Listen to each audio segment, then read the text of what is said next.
The champagne glasses clinked as Eleanor Morgan celebrated what she believed was her greatest triumph. Our entire family had gathered at Maison, one of the city's most exclusive restaurants, to celebrate what she called her son's new beginning. I stood quietly by their table in my waitress uniform, watching the scene unfold.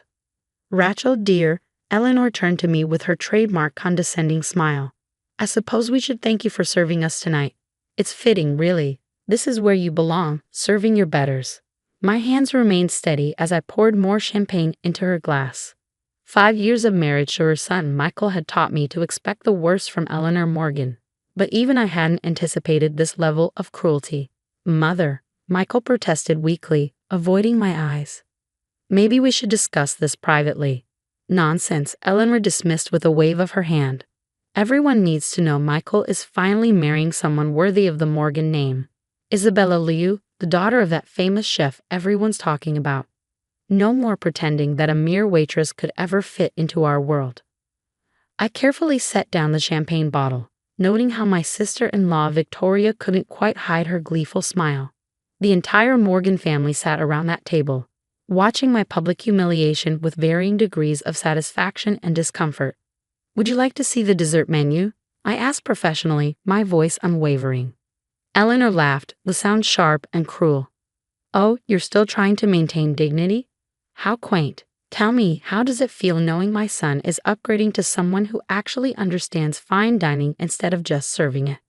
I could have ended their celebration right then. One word from me and the maitre d' would have thrown them out. After all, I didn't just work at Maison. I owned it, along with 12 other high-end restaurants across the country. But patience had always been my strongest virtue. "I hope you enjoy your evening," I replied simply, turning to walk away. "Wait," Michael called out, finally finding his voice. "Rachel, we should talk about this. I didn't want you to find out this way." I paused, looking at my husband of 5 years, the man who promised to stand by me through everything, who'd sworn his mother's disapproval wouldn't matter, who'd apparently been seeing Isabella Liu behind my back for months. "There's nothing to talk about," I said quietly. "Your mother's right about one thing. This is exactly where I belong. Let them think I'm meant as a waitress. Let them believe their assumptions about my position in life. I learned long ago that people see what they expect to see." Walking back to the kitchen, I passed Antoine, my head chef. He raised an eyebrow questioningly, having witnessed the entire scene. "Madame, shall I?" "Not yet," I murmured. "Let them finish their meal." I'd inherited my first restaurant at 25 when my grandmother passed away. She'd built Maison from nothing, teaching me everything she knew about the restaurant business while allowing me to work my way up from dishwasher to waitress to manager. "Never let them see everything you are," she'd always said. "Keep something in reserve." When I married Michael at 28, I'd already expanded to 3 locations. Now at 33, my restaurant empire was worth millions, but I kept that quiet, allowing Eleanor to believe I was just a waitress who'd somehow trapped her precious son. My phone buzzed with a text from Michael. "Can we please talk about this? I know it's a shock, but Isabella understands our world in a way you never could." I screenshot the message, adding it to my growing file of evidence. Another buzz. "Mother says you can keep the apartment we've been living in. She's being generous, considering everything." The apartment they thought was a rental but was actually one of my properties, the same building where Isabella Liu currently lived in a penthouse apartment, paying rent to my management company. I called my lawyer, the one I consulted 3 months ago when I first noticed Michael's suspicious behavior. "Catherine, it's time. Remember those papers we discussed? The ones documenting his affairs and financial misconduct." "Already prepared." "When do you want me to file?" "Monday morning. And Catherine, make sure the Morgan family's accounts are flagged at all my restaurants, effective immediately." I ended the call and opened my laptop, reviewing the security footage from Isabella's penthouse lobby. There it was, Michael entering at various hours over the past months, always when he claimed to be working late, each visit documented, time-stamped, and saved. Eleanor's voice carried across the restaurant. "Finally, our Michael will have a wife who appreciates fine cuisine, who understands wine pairings and proper table settings. No more embarrassing moments at charity galas." I smiled, remembering all those galas where I played the role of the unsophisticated waitress-turned-wife, watching Eleanor criticize my every move while I signed checks funding those very events through my charitable foundation. My phone buzzed again, this time from Victoria. You didn't really think you'd keep him, did you? A waitress in the Morgan family. Mother's been working on this match with Elias for months. Perfect, more evidence of premeditation. I typed a quick message to my restaurant manager. Flag any reservations under Leo or Morgan at all locations. Full documentation of visits, charges, and security footage. The response came immediately. Already done, boss. Want us to cancel their current reservation? No, I replied. Let them enjoy their celebration.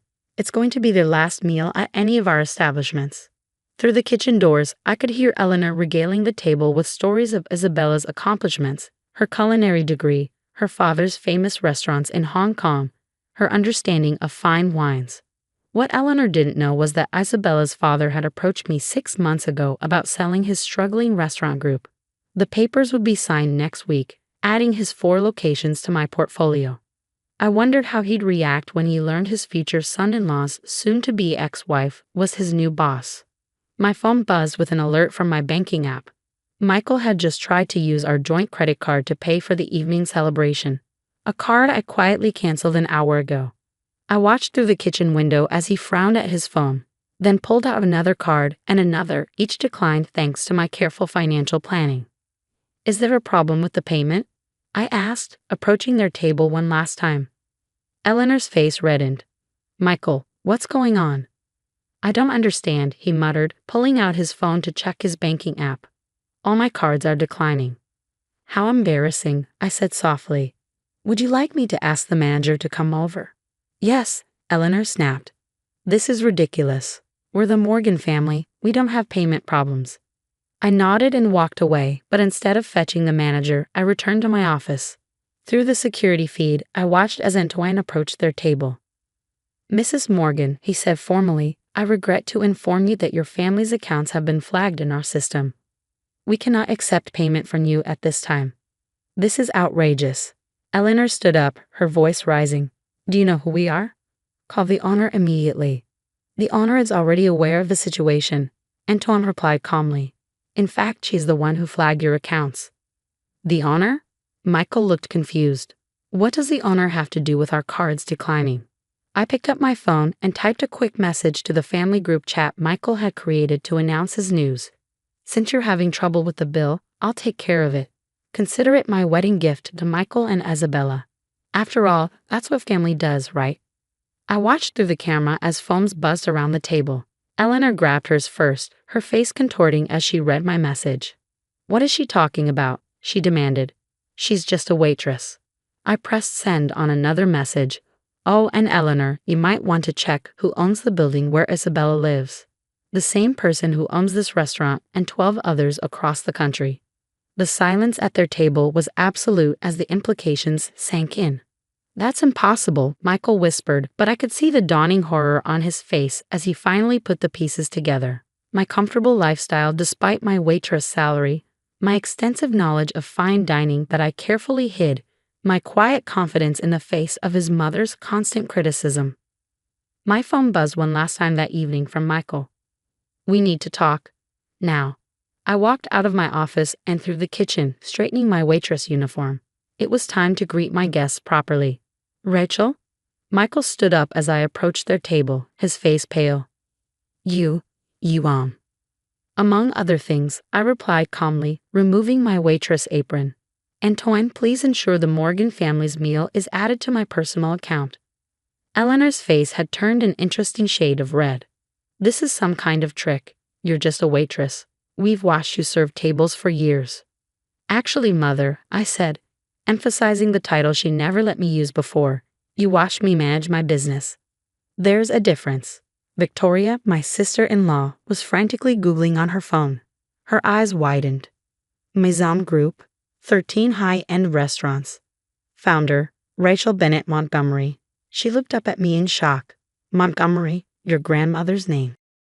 The same grandmother you mocked for being just a cook at our wedding. I reminded her. She built this restaurant empire from nothing. I've spent the last 5 years expanding it. Michael sank back into his chair.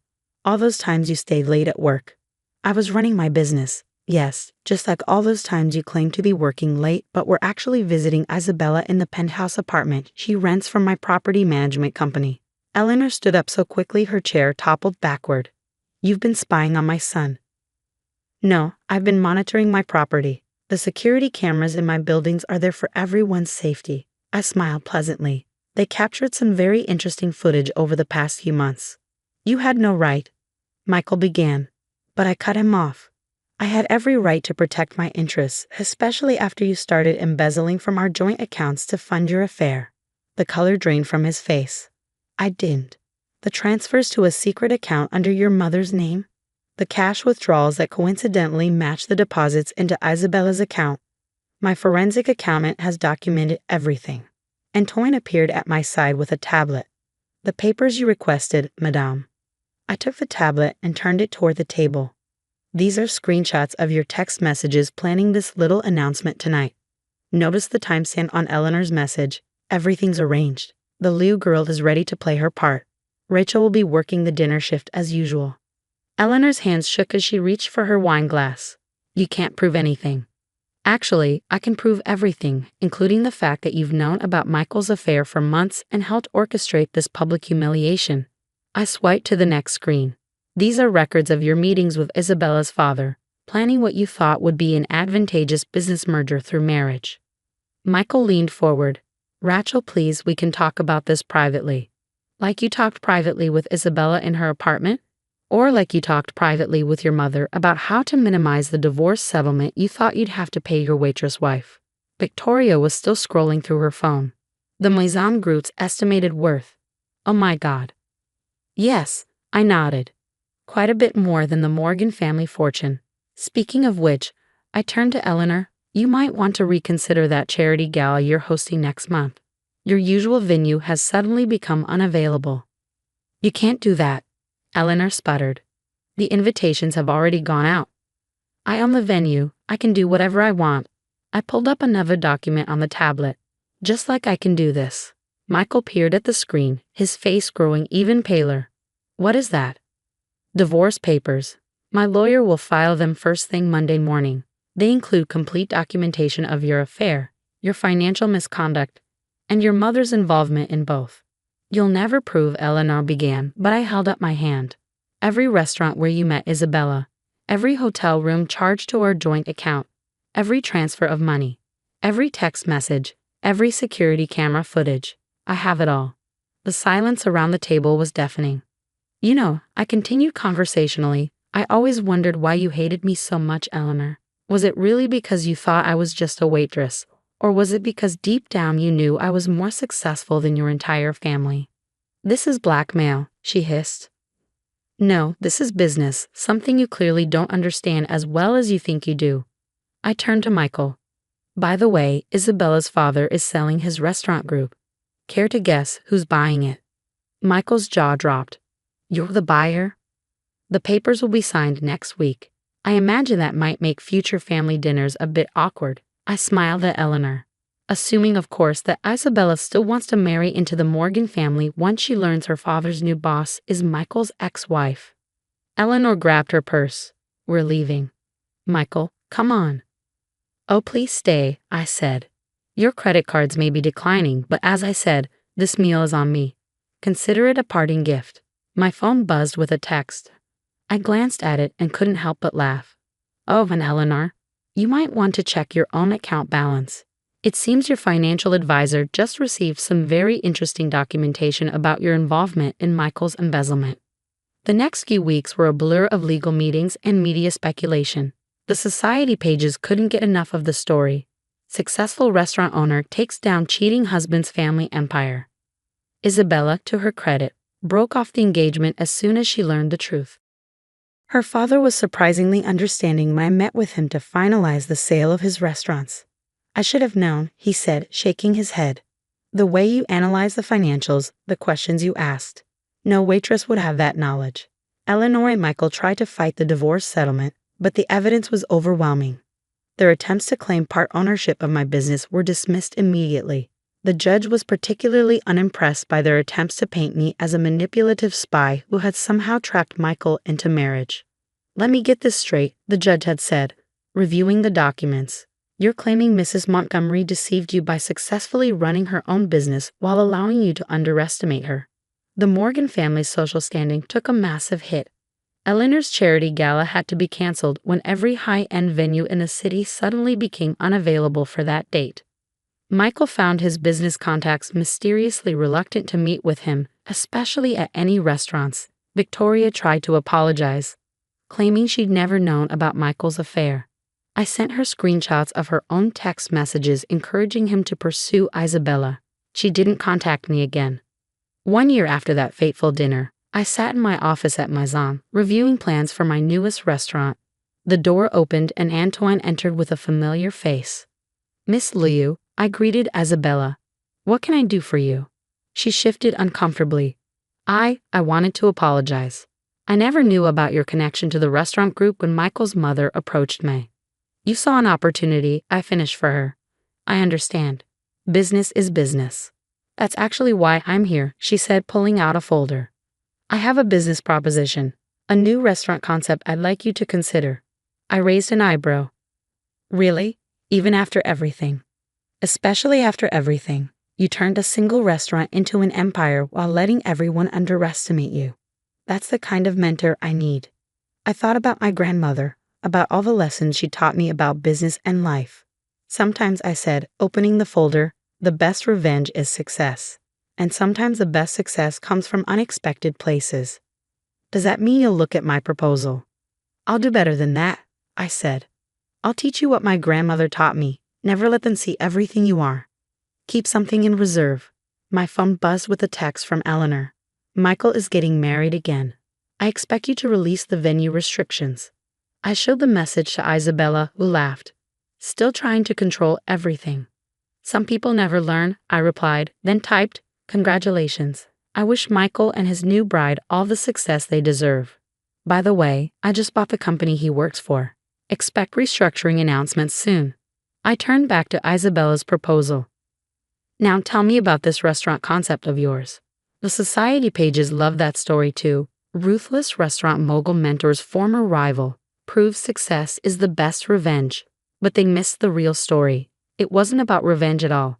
It was about... Growing up, I was often seen as the self-sufficient daughter, overshadowed by the constant care my younger sister Julissa required due to her asthma. Each morning was a predictable scene. My mother would rush to Julissa's bedside, filled with worry, ensuring she was breathing comfortably, while I prepared myself for school alone. "Julissa, honey, how are you feeling today? Remember your inhaler," she'd fuss. Meanwhile, I'd pack a simple lunch for myself, just a sandwich and an apple. My father's routine wasn't much different. He poured extra hours into work to cover Julissa's medical expenses, and his spare moments at home were dedicated to her. "How's my little fighter doing?" He'd greet her, often barely acknowledging me. As Julissa visited various specialists, I navigated my challenges independently, managing schoolwork and personal issues without guidance. My mother, consumed by her role as Julissa's caretaker, rarely offered help with my academic endeavors. By the time I reached my senior year, I had excelled academically on my own, secretly applying for scholarships as my parents were preoccupied with Julissa's treatments. The day I received a full scholarship, I rushed home, eager to share the news, only to find my excitement overshadowed by the preparation of Julissa's allergen-free meal. "That's nice, dear. Could you set the table? Julissa needs to eat soon," my mom responded distractedly. That moment clarified my secondary place in our family, yet it didn't dampen my spirit. Instead, it spurred me on.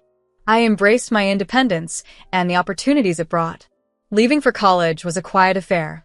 My mom was engrossed with another of Julissa's health crises, and my dad simply wished me a safe drive. College was a revelation. I immersed myself in my studies, formed genuine friendships, and graduated with honors. Soon after, I secured a well-paying job at Reynolds and Company. Throughout college, contact with my parents was minimal and usually centered around Julissa's condition.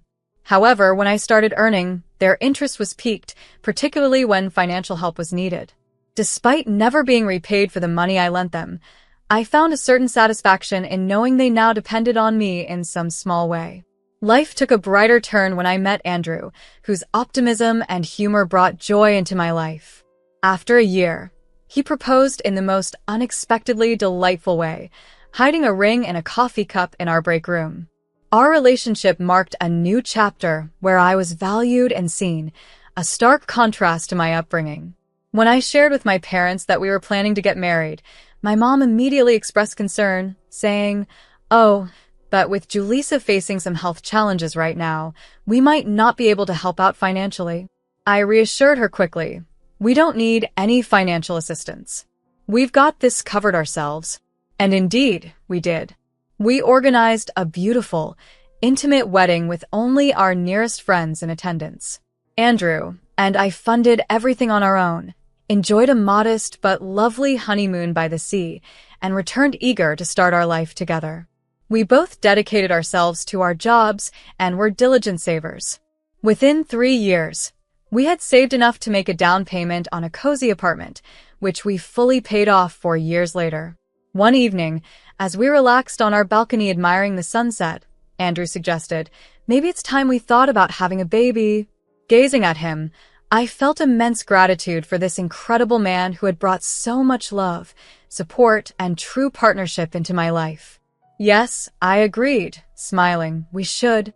Our daughter Aura was born the following spring, a healthy and beautiful baby girl. Andrew overflowed with pride, capturing every little moment with his camera. When Aura was just 3 months old, Andrew received a significant promotion at work that required a brief business trip. "Just a 4-day trip to Milwaukee, and then I'll be back with you and Aura," he assured us, giving Aura a kiss on her forehead before we drove him to the train station. Tragically, that was the last time I saw him. The next call I received was not from Andrew, but from the railway company informing me of a terrible accident. The train had derailed, and there were no survivors. The weeks following Andrew's death were a haze. I mechanically cared for Aura, feeling numb and barely alive myself. When the insurance company contacted me regarding Andrew's life insurance, I realized money was not what I needed most. Desperately needing support, I called my mother, my voice breaking as I spoke. "Mom, I can't do this by myself. Could you help with Aura, just for a few months, while I find my footing?" There was a pause before she responded, "Oh, honey, you know I'm not as young as I used to be. With my blood pressure, I just can't manage the demands of caring for a baby." I felt a sting of disappointment, especially considering the years she devoted entirely to Julissa's needs. Now, when I needed her most, she was unavailable. Resigned, I replied, "Yeah, I'll figure something out." And figured out I did. I hired a wonderful nanny named Elizabeth who cared for Aura as if she were her own. The life insurance funds enabled me to afford the best care for my daughter, and gradually, we adapted to our new life. Aura grew into a spirited toddler, each day more reminiscent of Andrew's joyful smile. Then, I received a call about my sister Julissa's engagement. "Your sister is marrying Connor," Mom enthused. "His family owns a major real estate company. Can you believe it?" "That's wonderful," I responded, watching Aura play. The joy, however, was short-lived. My next call was from my stressed father. "Greta, we need to discuss Julissa's wedding. We're considering taking out a loan against the house." The stark contrast in my family's financial support for my sister's wedding compared to their availability for me was painfully clear. When my father mentioned the amount they were considering for Julissa's wedding, I immediately felt a wave of nausea. "Dad, no. That's your house, your safety net for retirement. You can't jeopardize that for just one day." But his voice hardened, adopting that stern tone I remembered from my childhood. "We can't let the Connors think we're unable to give Julissa a proper wedding. We've already signed the papers." I tried to talk them into a more modest celebration, even offering to contribute financially, but my mother was offended. "You don't understand, Greta. This is Julissa's big day. She deserves the wedding of her dreams. We can't have her future in-laws thinking we're ordinary." I reflected on my own wedding, which was small, simple, and utterly perfect. Andrew and I had proudly paid for everything ourselves, eager to start our lives together without the burden of debt. But, as usual, Julissa wanted something more lavish. Julisa's wedding was as extravagant as expected, over the top, and according to my mother, absolutely perfect. Then Julissa and Connor moved to Philadelphia, and soon, my parents' perfect daughter didn't seem so perfect after all. "Can you believe she won't even take our calls?" my mother cried over the phone one evening. "We took out that loan for her wedding, and now she won't help with the payments." I suppressed an "I told you so," and instead offered sympathy. "That must be hard, Mom." Gradually, my parents began to reach out more. It wasn't just when they needed money. They wanted to see Aura, invited us for Sunday dinners, and even remembered my birthday for the first time in years. It felt good, like maybe we could really be a family. I started helping them more, covering some bills, and for their 36th wedding anniversary, I surprised them with a vacation to Florida and a new car for Dad. "You're such a good daughter, Greta," my mom said, actually hugging me. It was the first hug I could remember in years. Then my father became seriously ill, something with his heart that kept him from working for months. One evening, they called me over after Aura's bedtime. "We're going to lose the house," Dad said weakly. Mom, teary-eyed, added, "We don't know what to do, Greta. We're already behind on the loan payments." "Move in with us," Mom suggested suddenly. "We could help with Aura after school, and you could help with the loan payments." "Please, sweetheart. We don't want to lose our home." Considering the request, I thought about my apartment, my independence, and the life I had built for Aura and myself. "I don't know, Mom. It's an hour's commute to work from here."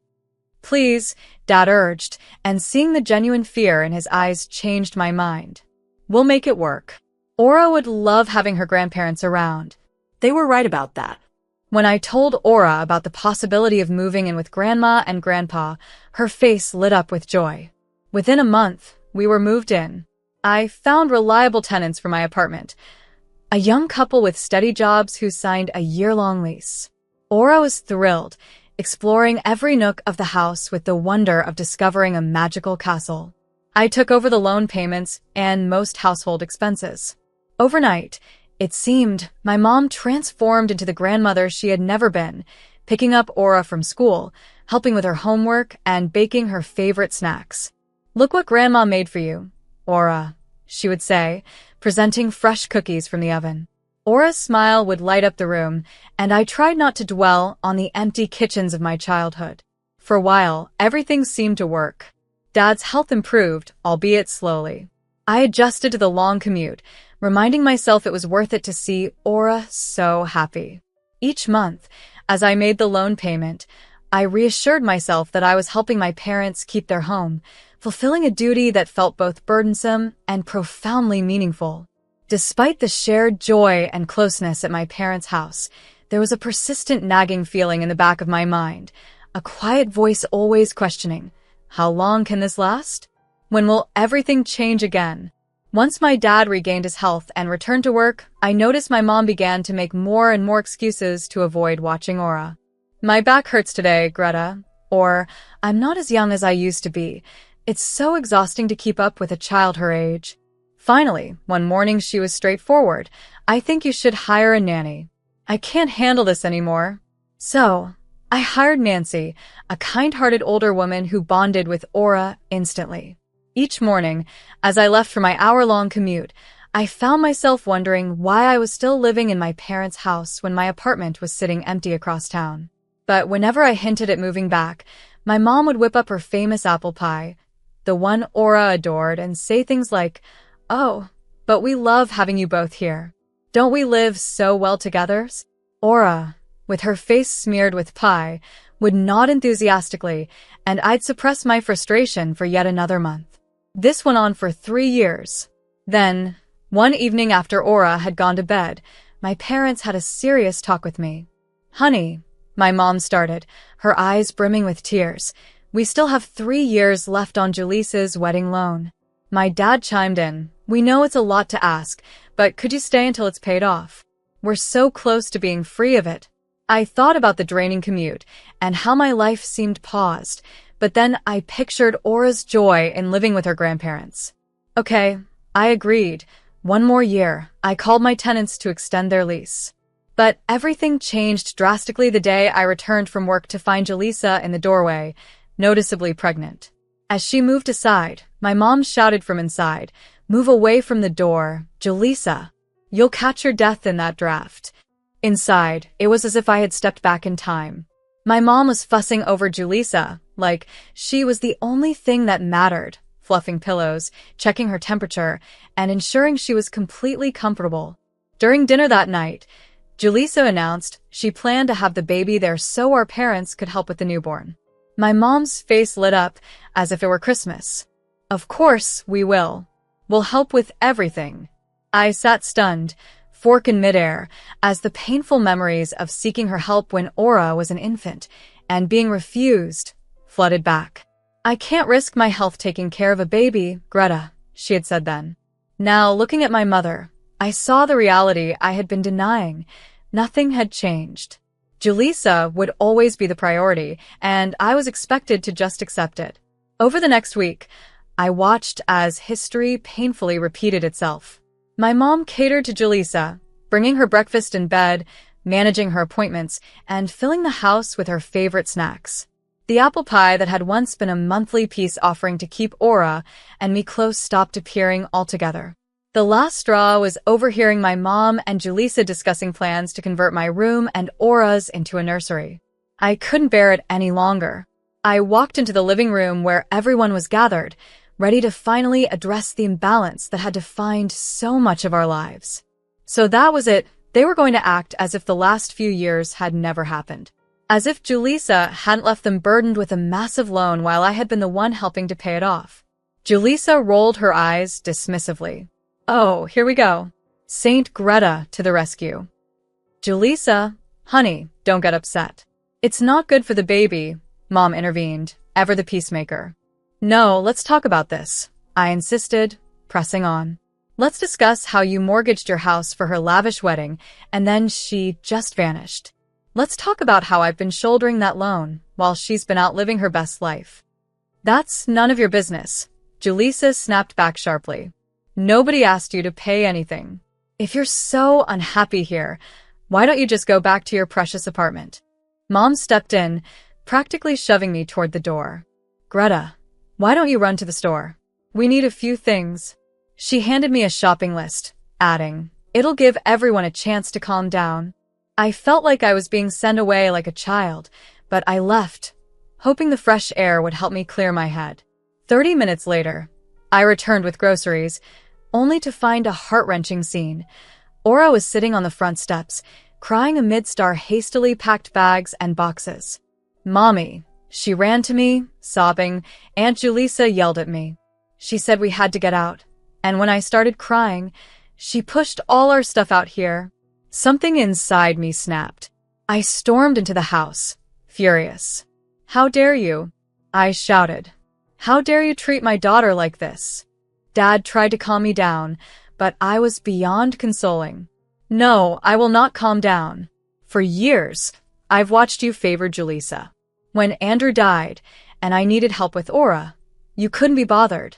But Julissa snaps her fingers and you jump. I've paid your bills and your loan helped save your house, and this is how you repay me? By throwing my child out?"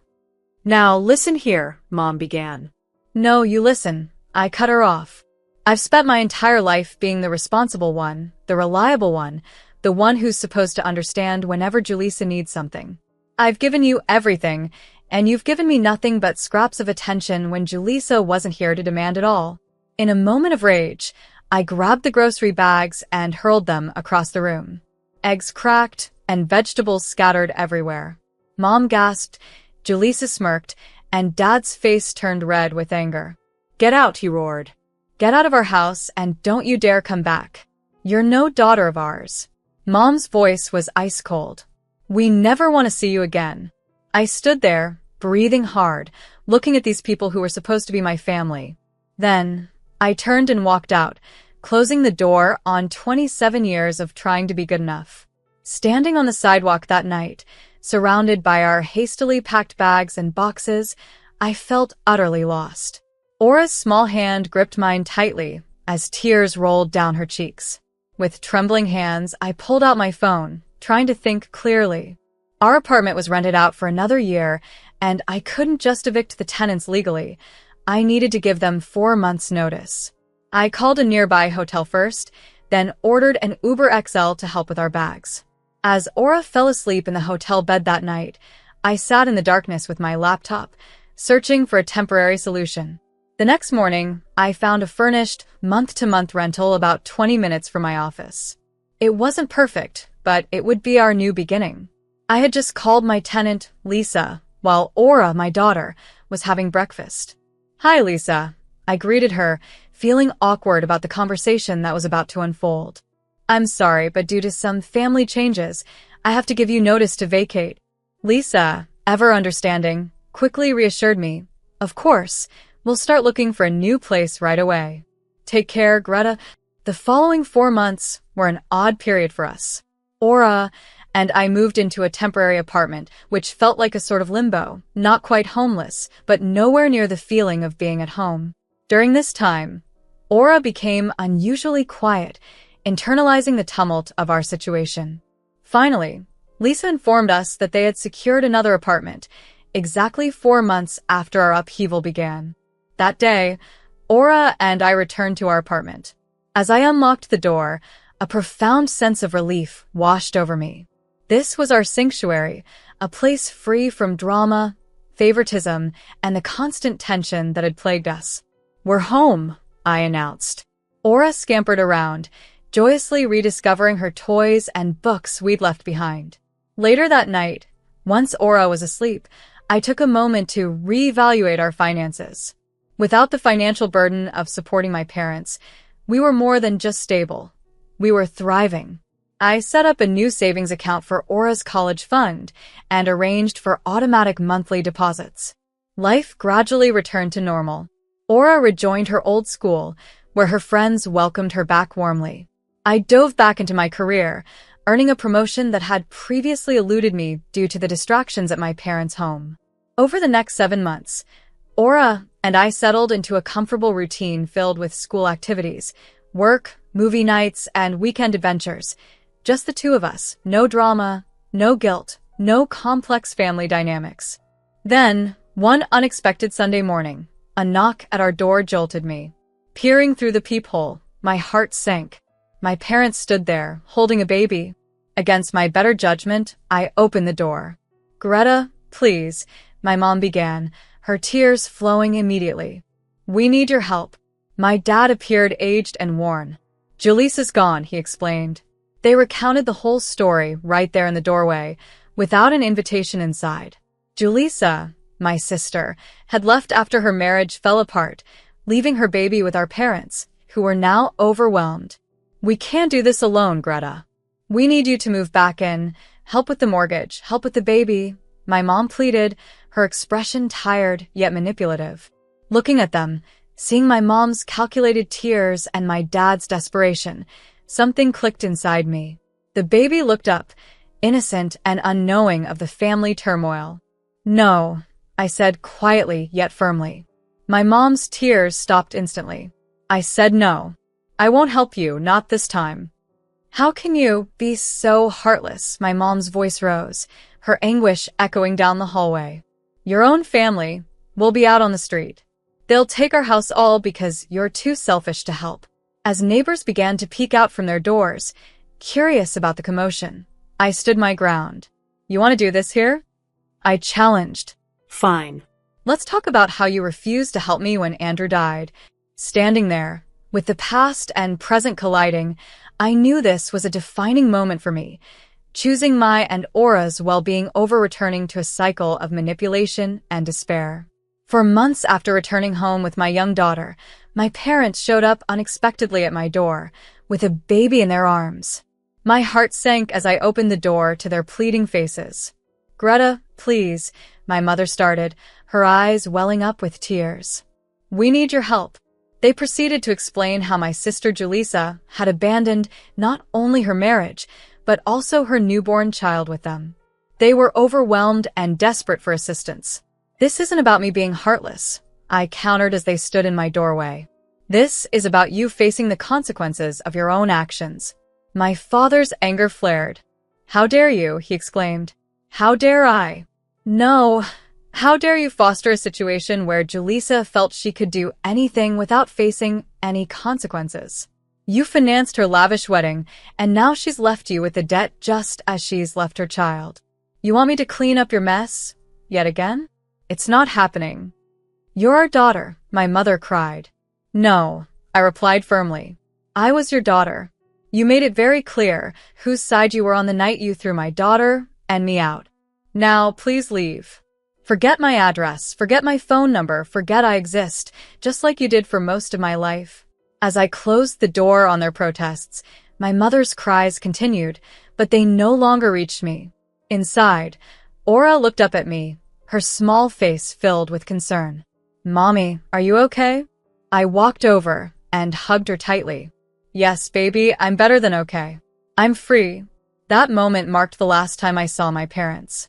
I don't know what happened to them, to Julissa or the baby. Occasionally, Aura asks about them, and I'm honest with her. I tell her that sometimes the healthiest thing you can do is to walk away from people who hurt you, even if they're family. Nowadays, our life is peaceful and fulfilling. Aura excels in school. I love my job, and we're cultivating the life I always envisioned, one rooted in genuine love, not obligation or manipulation. Sometimes, late at night, I look at old family photos and feel a pang of sadness for what might have been. But then I saw Aura, growing up strong and secure, loved unconditionally, and I know without a doubt that I made the right decision.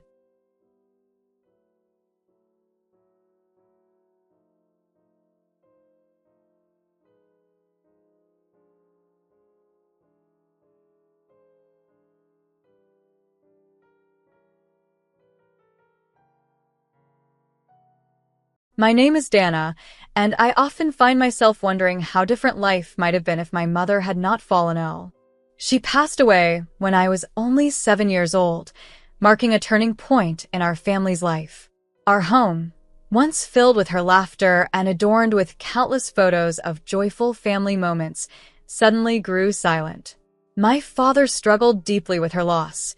He became withdrawn, immersing himself in work and returning to a home where I did my best to stay quiet and unobtrusive. At that age, the concept of death eluded me, and I frequently asked when Mom would return from heaven. My father, engulfed in his grief, could only embrace me, offering no words. Eventually, my father met Helena during a work-related event. Her presence brought a rare smile to his face, and gradually, she became a regular visitor at our house. Observing the subtle changes in my dad's demeanor, I remained silent even as photographs of my mom were slowly replaced with ones featuring Helena. One evening, my father and Helena gathered me in the living room, where I fidgeted nervously with my dress to announce their marriage.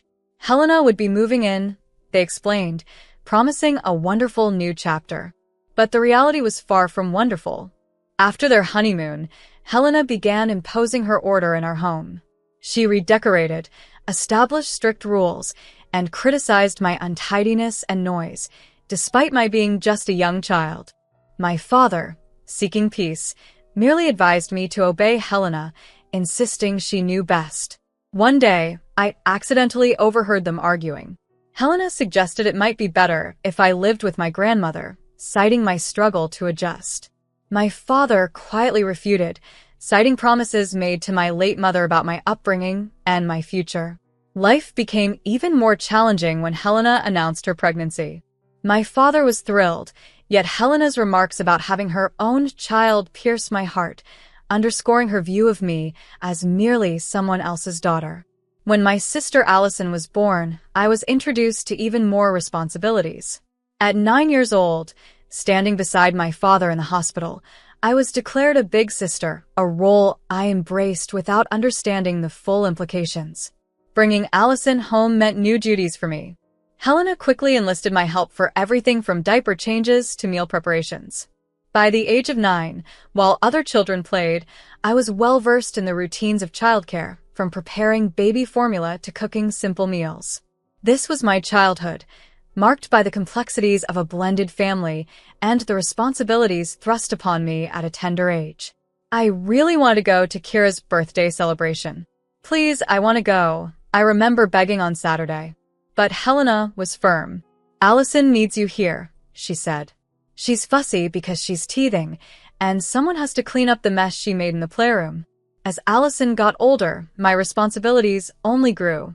I had to keep a constant eye on her, making sure she didn't tumble while learning to walk or put dangerous objects in her mouth.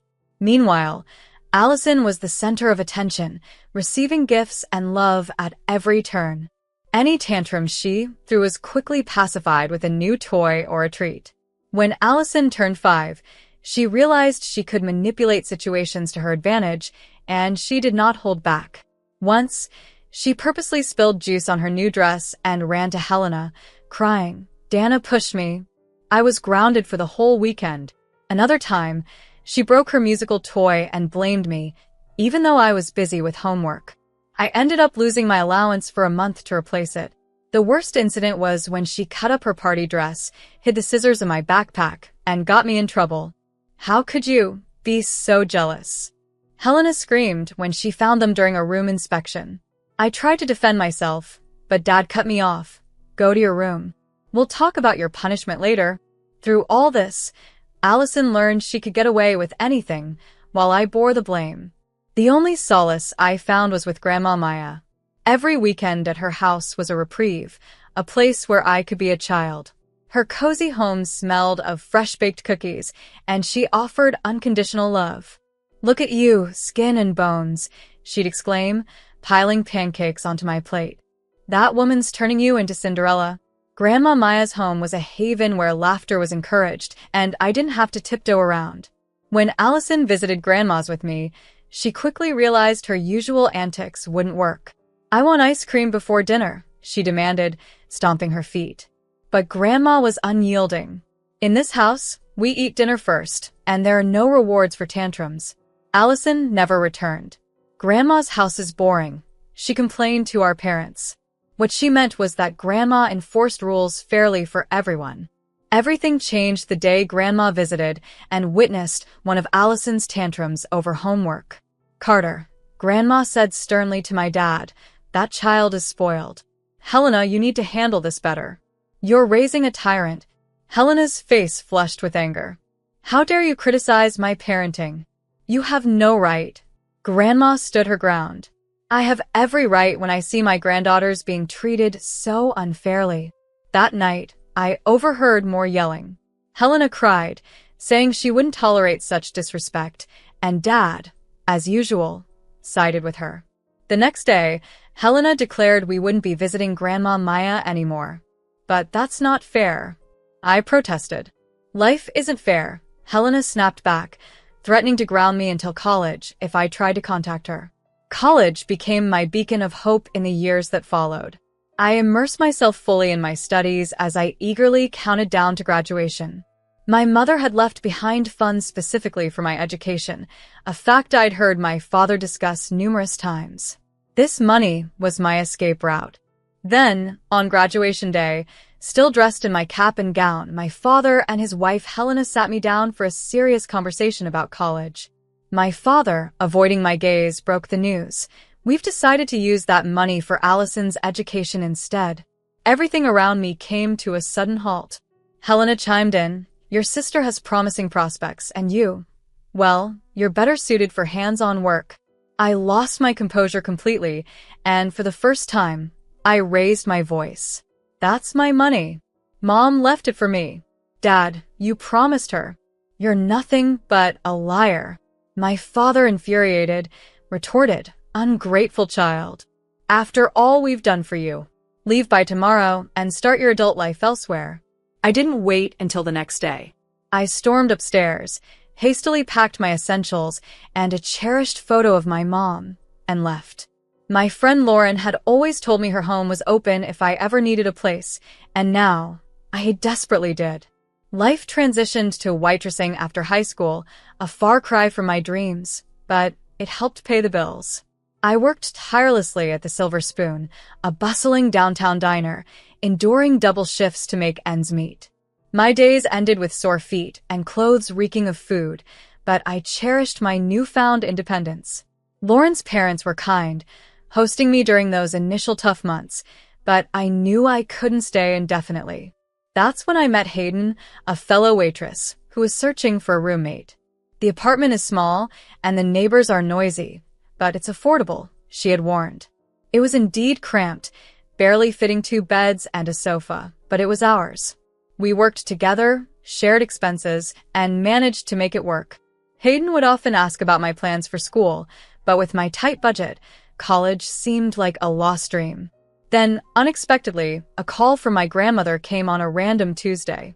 My hands nearly slipped from shock when I recognized the number. "Dana, darling, how is college?" she inquired.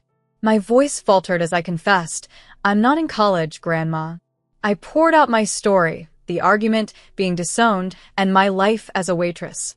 After a heavy silence, my grandmother's voice cracked with anger as she condemned their selfishness. "Listen, Dana, I'm paying for your college. No arguments. Your mother was like a daughter to me, and I refuse to let them sabotage your future. Have you considered any schools?" I mentioned the local university's evening classes. "Perfect," she said. "We'll get you enrolled for next semester. But, Dana," she added, "let's keep this between us. I don't want any trouble with your father or Helena." Laughing through tears, I replied, "Trust me, Grandma, neither do I." So, that's how I balance life as a full-time waitress and part-time student, starting each day at 6 a.m. with studies, attending classes, and then heading straight to work until the diner closed. Navigating the challenges of my new life, I often found solace in the rhythm of my routine, working long hours at the diner and then diving into my studies late into the night. Hayden, my roommate, watched in amazement as I juggled my responsibilities. "Seriously, when do you sleep?" she'd ask, baffled by my relentless energy. "Sleep is overrated," I'd reply with a grin, downing yet another cup of coffee, feeling a surge of pride with each academic and personal milestone I achieved.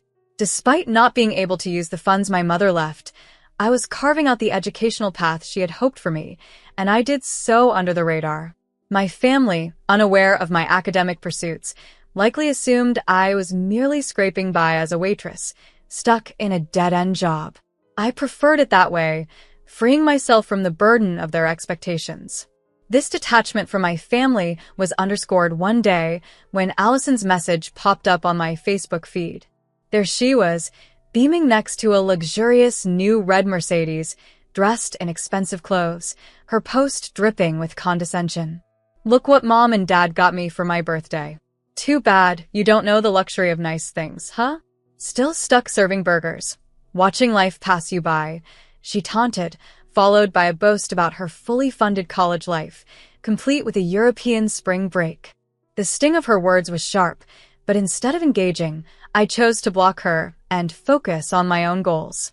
2 weeks later, my perseverance paid off as I graduated with my business degree, with only my supportive grandmother in attendance. After the ceremony, we celebrated quietly, choosing a restaurant where my professional ties didn't extend.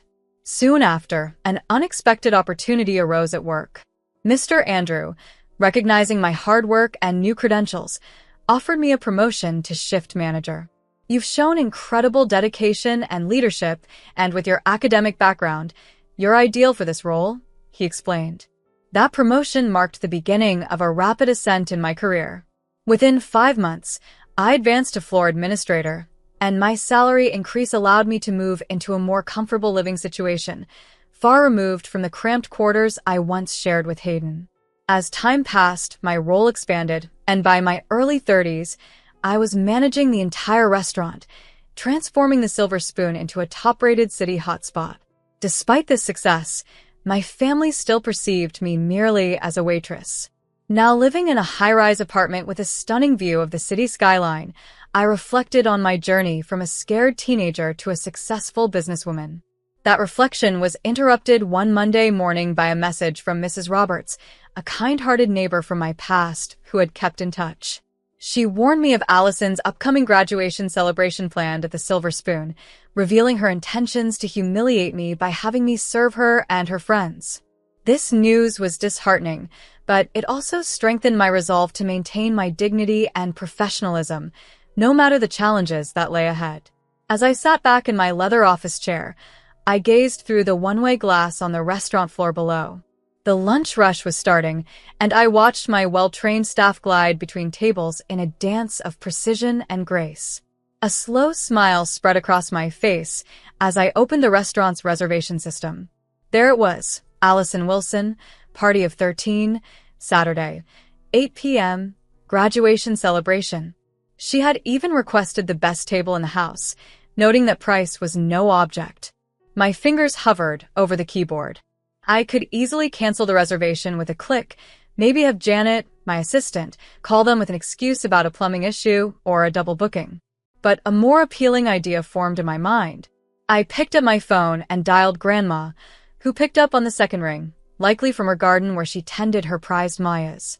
"You'll never guess who's coming to dine at my restaurant," I began, and shared the news of Allison's reservation and her intent, as Mrs. Roberts had warned me, to use the occasion to belittle me in front of our old neighbors and family.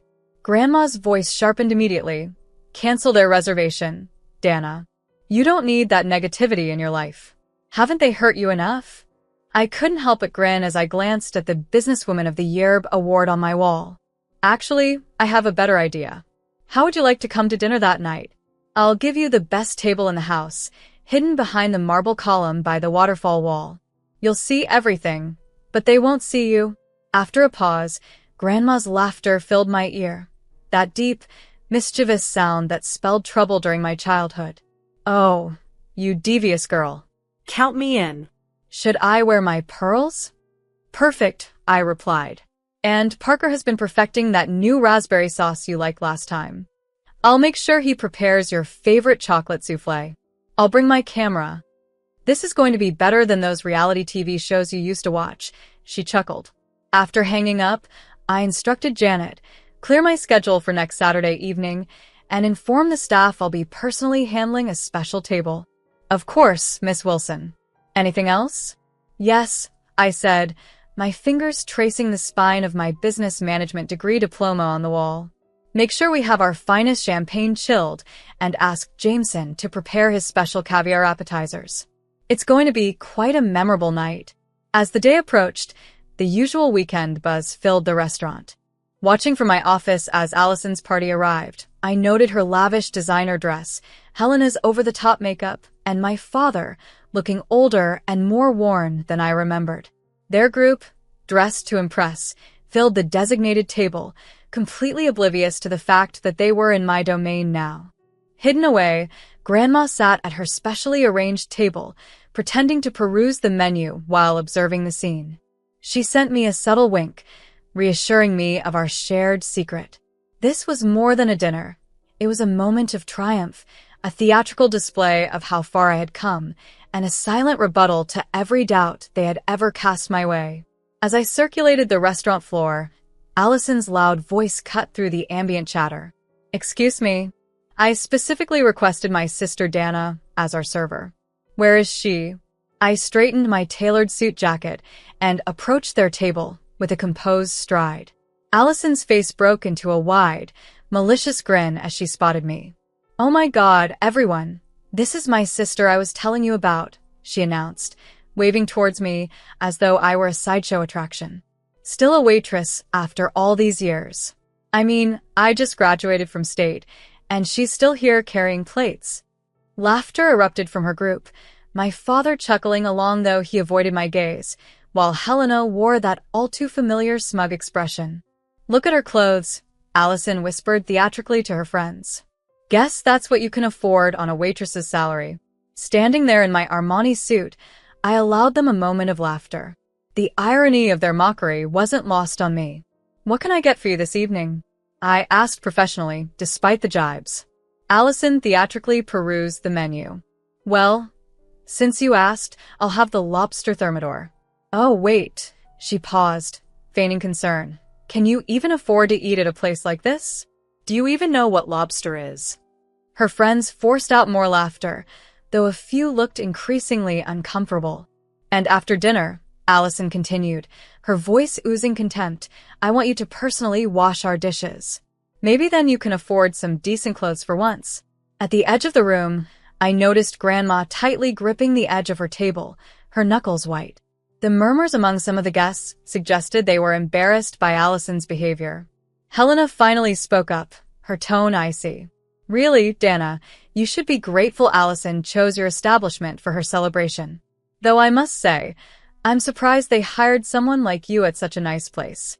Actually, I responded, my smile unwavering, I won't be able to take your order or wash your dishes tonight. Allison's face darkened. What do you mean you won't? I want to speak to your manager right now. I'll have you fired. That won't be necessary, I replied calmly. The manager is already here. Well, where are they? Allison demanded, scanning the room. You're looking at her. The table fell into stunned silence. Allison's mouth opened and closed, unable to form words, while my father's face drained of color and Helena appeared as if she'd bitten into a lemon. That's impossible, Allison finally managed. You're lying. You're just a waitress. At that moment, a familiar voice interjected. Actually, she's not just the manager. She owns 45% of this restaurant now, Grandma announced as she Maya from her strategically hidden table, her heels clicking assertively on the marble floor. Her glare at my father was piercing enough to cut through steel. While you were busy spoiling one daughter and undermining the other, I put Dana through college. She worked here as a waitress by day and studied business management at night. Every success she has, she earned on her own. Allison sprang up, her face flushed with anger. That's not fair. You're lying. She's nothing but a successful businesswoman who owns part of one of the city's most prestigious restaurants. Grandma interjected. Who bought her luxury apartment while you're still living off Daddy's money? Is that what you were going to say? My father finally found his voice, stammering. Mom, don't you dare mommy me, Carter Wilson, Grandma snapped, her voice stern. You allowed that woman to turn you against your daughter. You squandered Dana's college fund that her mother left specifically for her. Well, guess what? I'm setting things right. I had made significant changes to my will. I decided that everything I owned would go to Dana. Every last penny. Helena leaped from her seat in disbelief. You can't do that. Allison is your granddaughter too. Allison has been given every advantage all her life, Grandma responded with a frosty tone. She doesn't need my money. What she does need, however, is a lesson in basic human decency. Her words were sharp, reflecting the disappointment of the evening. That was the last straw for Allison. In a fit of rage, she grabbed her wine glass and threw it across the table. The glass shattered, plates broke, and food splattered everywhere. This isn't fair. You're all just jealous of me, she yelled. Remaining calm amidst the chaos, I called for security. 3 men in black suits promptly appeared. Please escort these people out, I instructed. You can't throw us out. Helena screamed. Do you know who we are? Yes, I do, I replied firmly. You're trespassers causing a disturbance in my restaurant. Leave now, or I will call the police and press charges for the damage to my property. Allison reached for another plate in anger, but a security guard quickly restrained her. My father stood by, appearing bewildered and helpless as they were escorted out. Dana, he called out feebly, trying to reach out. Please, can we talk? I turned my back and walked away. In the following months, he tried to reconnect, phone calls, emails, and even a personal visit to the restaurant. Each time, I had security turn him away. That was 6 years ago. Since then, the Silver Spoon has risen to become the top-rated restaurant in the city, and I've opened 2 more locations. Grandma has remained healthy and vibrant, still tending her garden at 80 and visiting the restaurant every Sunday for her favorite chocolate souffle. Last days, another message from Allison landed in my inbox. She insisted she was different now and sought reconciliation. Following my usual practice with messages from that era of my life, I deleted it and resumed my work. I'm convinced that some chapters should remain firmly shut.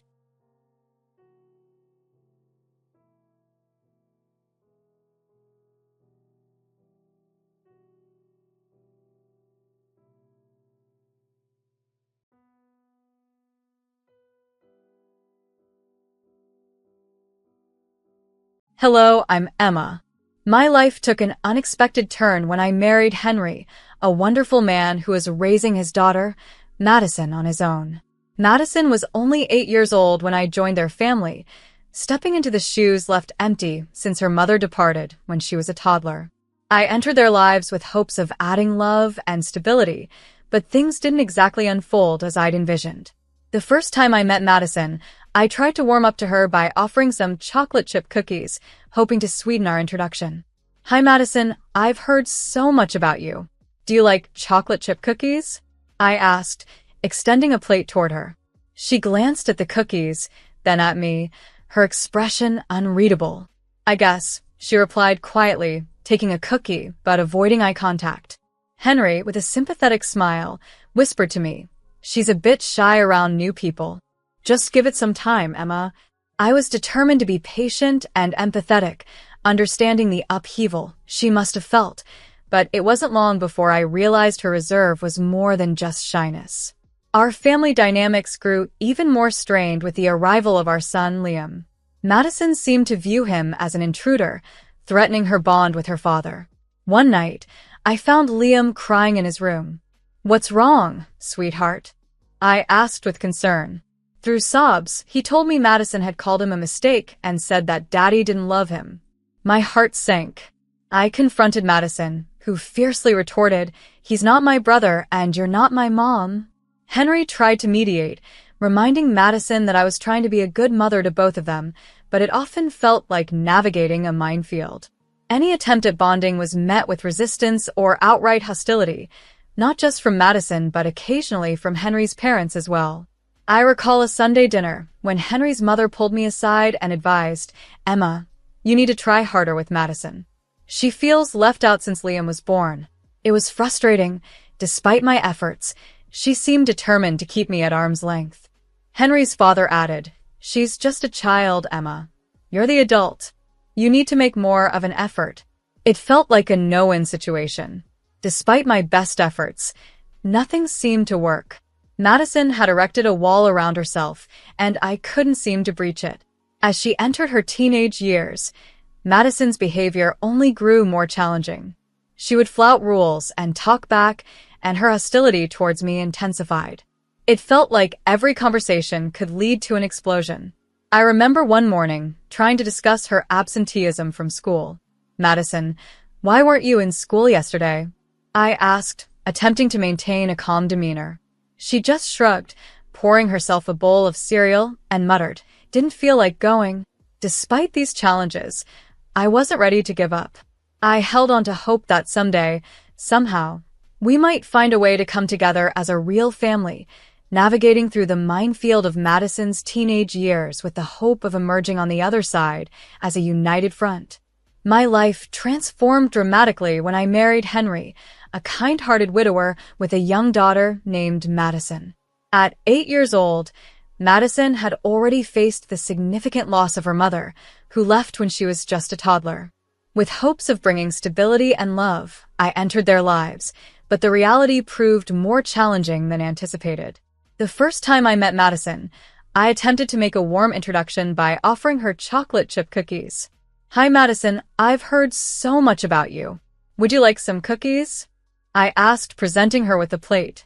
She looked at the cookies and then back at me with an unreadable expression, murmuring, "I guess," before taking a cookie without making eye contact.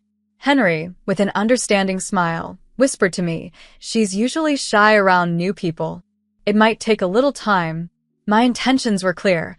I wanted to be there for her, to care and create a bond. However, Madison's initial shyness soon revealed itself as something deeper. The situation became even more complicated with the birth of our son, Liam. Madison saw him as an intruder, competing for her father's attention. One distressing evening, I found Liam crying in his bedroom. Concerned, I asked, "What's wrong, Liam?" Between sobs, he shared that Madison had told him he was a mistake and that his father didn't love him. Heartbroken, I confronted Madison. "Why would you say that to Liam?" "He's your little brother," I said, hoping to appeal to her sense of family. But her response was cutting. "He's not my brother and you're not my mom." Henry tried to help us navigate these troubled waters, constantly reinforcing that I was trying to be a supportive figure in her life. However, every effort to connect with Madison was met with resistance or outright hostility. This wasn't just confined to our home. Henry's parents also expressed their concerns. "Emma, you need to make more of an effort with Madison, especially now that Liam is here," Henry's mother advised during one family dinner, suggesting I wasn't doing enough to include Madison. As the years passed, Madison's teenage rebellion only intensified. Simple conversations would often escalate into arguments. One morning, when I noticed she had skipped school, I asked calmly, "Madison, why weren't you at school yesterday?" Her response was dismissive, didn't feel like going, as she nonchalantly prepared her breakfast. Despite these setbacks, my resolve to make things work never wavered. One particularly trying evening, when Madison's coldness had particularly stung, Henry attempted another heart-to-heart with her. "Madison, Emma cares about you. She's trying to help," he said earnestly. But Madison's response remained bitter. "She's not my mom, Dad. Stop trying to make her something she's not." The challenges extended beyond just our immediate family. During gatherings, Henry's mother would often pull me aside to critique my approach, urging me to be more understanding, while his father would remind me, "She's just a child. You need to keep trying." Caught in the emotional crossfire, young Liam once asked in confusion, "Why does Madison hate us, moms?" I held him close, shielding him from the truth as best as I could. "She doesn't hate us, honey. She's just struggling to adjust," I reassured him, though I doubted my own words. Madison's behavior became increasingly personal and targeted, and I often found myself wondering if I was the reason for the discord. Many sleepless nights were spent pondering what more I could do, and how I could reach out to her in a way I hadn't yet tried. Then, one day, the situation escalated when I received a call from the local police station. "Mrs. Michael, this is Officer Grayson. We've detained Madison for vandalism," the officer informed me. Shocked and embarrassed, I rushed to the station, where I found Madison sitting defiantly. The reality of our strained relationship was clearer than ever as I approached her, realizing the depth of the challenges we still faced. As I neared her, she lifted her head, her face etched with annoyance rather than any hint of guilt. "Madison, what were you thinking?" I tried to maintain a calm tone, but her reaction only heightened my worry. With an eye roll and a voice dripping with sarcasm, Madison retorted, "Oh, relax, Emma. It's not like I killed someone. We just sprayed some paint, no big deal." I was astounded. "Not a big deal, Madison. This is illegal. You could be in serious trouble." Standing up, Madison snorted dismissively. "Well, I'm not. Can we go now? This place is so depressing." The ride home was shrouded in tense silence. Alone, with Henry away on business, I felt the weight of handling this crisis. Later that evening, with Liam asleep, I phoned Henry, my voice trembling. "We have a serious problem with Madison," I confessed. "I know, Emma," Henry replied, his voice weary. "The school has already called me a few times. What's happened now?" "She was detained by the police today, Henry, for vandalism," I explained, the gravity of the situation thick in the air. There was a heavy pause. "Emma, I don't even know what to say. We need to get her help, therapy, counseling, something. She's spiraling out of control," I insisted, desperation seeping into my voice.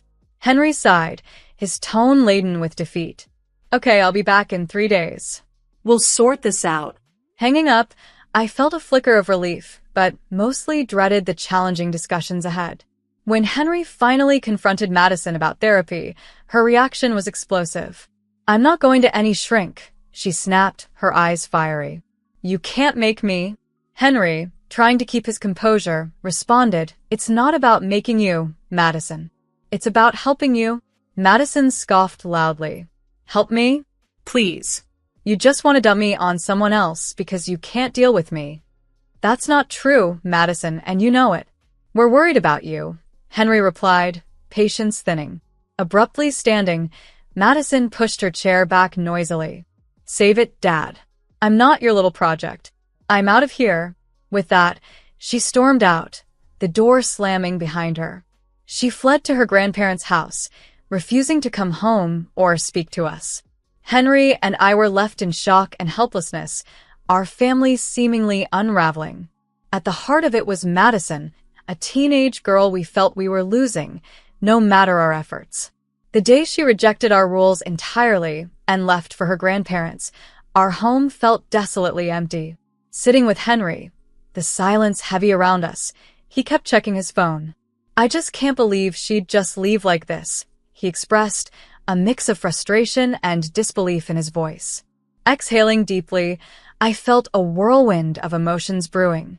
"Henry, she's out of control. We can't let her walk all over us. It's not right." Henry looked defeated. "I know, Emma. I know. But what can we do? She just isn't listening." Determined, we decided to call Henry's parents. However, the conversation quickly soured. "Mom, this is Henry. We need to talk about Madison," he began, striving for calm. His mother quickly jumped to Madison's defense. "Oh, Henry, she's just so distraught. She feels like Emma's pushing her away, trying to send her to a therapist like she's some sort of problem," she explained. I couldn't stay silent. "That's not it at all. She's been getting into trouble, and we're truly worried about her." The conversation was tense, a reflection of the strained relations and the difficult path ahead in reaching Madison and mending our family. I sighed as I watched my patience unravel. Henry's father interjected with a tone edged in frustration. "Emma, you just don't understand her. She's sensitive, and you've been quite stern with her." I felt my temper rise. "Too stern? She's been rebelling, breaking rules. We're merely trying to steer her right." "Well, she's with us now. We'll handle it our way," Henry's mother countered dismissively. Henry and I shared a glance filled with frustration and helplessness. "You're just going to let her skip school and associate with questionable influences?" Henry questioned, his voice escalating with concern. "She's just navigating a phase. She'll settle," his father replied dismissively, downplaying Madison's troubling behavior. After the call, our sense of helplessness deepened. It seemed as if Madison had everyone wrapped around her finger, while we appeared as villains for setting limits. In the days that followed, Madison's absence loomed large, her room collecting dust, a stark reminder of the growing divide within our family. Despite sending money to Henry's parents for Madison's upkeep, it felt futile, like casting funds into a void without seeing any positive changes, just a silent endorsement of her defiance. One evening, as I tucked our son Liam into bed, he looked up at me, his expression filled with bewilderment. "Mom, why did Madison leave? Doesn't she like us anymore?" I stroked his hair softly, my own emotions swelling. "Liam, it's complex. Madison's grappling with a lot right now, but remember, we love her, and we're here for her whenever she's ready." Exiting Liam's room, the weight of our fractured family hit me. We were divided, not by distance, but by defiance and misunderstandings, with Madison at the core, a girl I once hoped to embrace as my daughter, now a stranger under a different roof.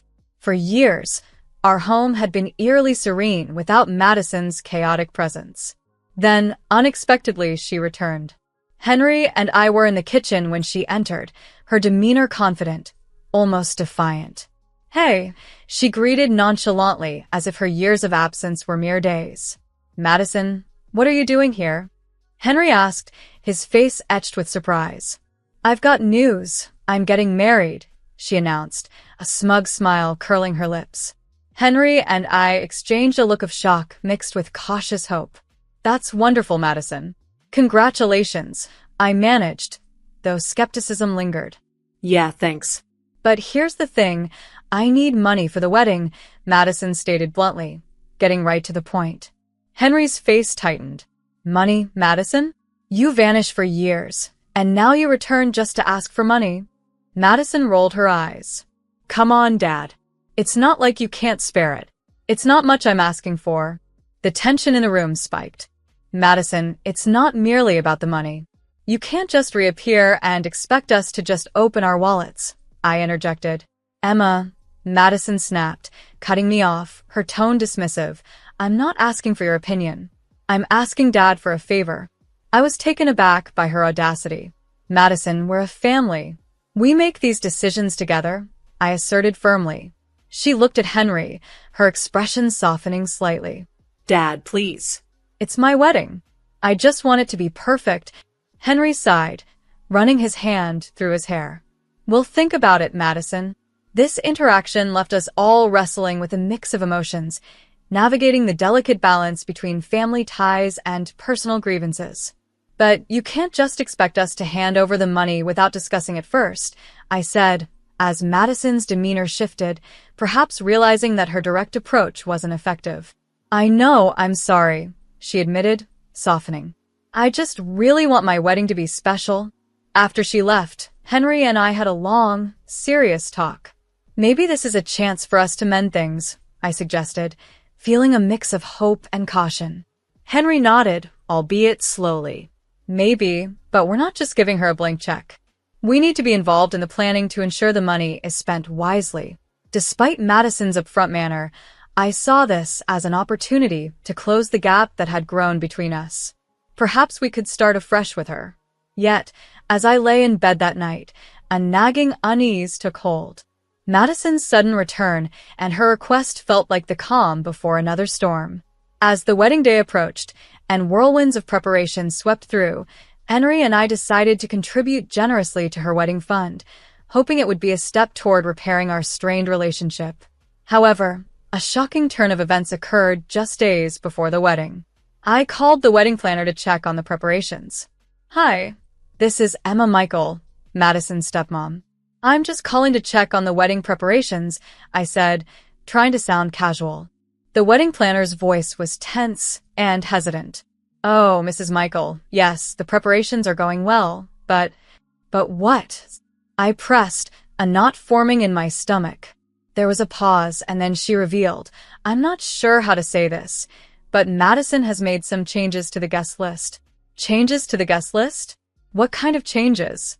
I asked, my voice struggling to remain steady. The planner's voice was low, almost apologetic. She's removed you, Mr. Michael, and Liam from the list and added her biological mother.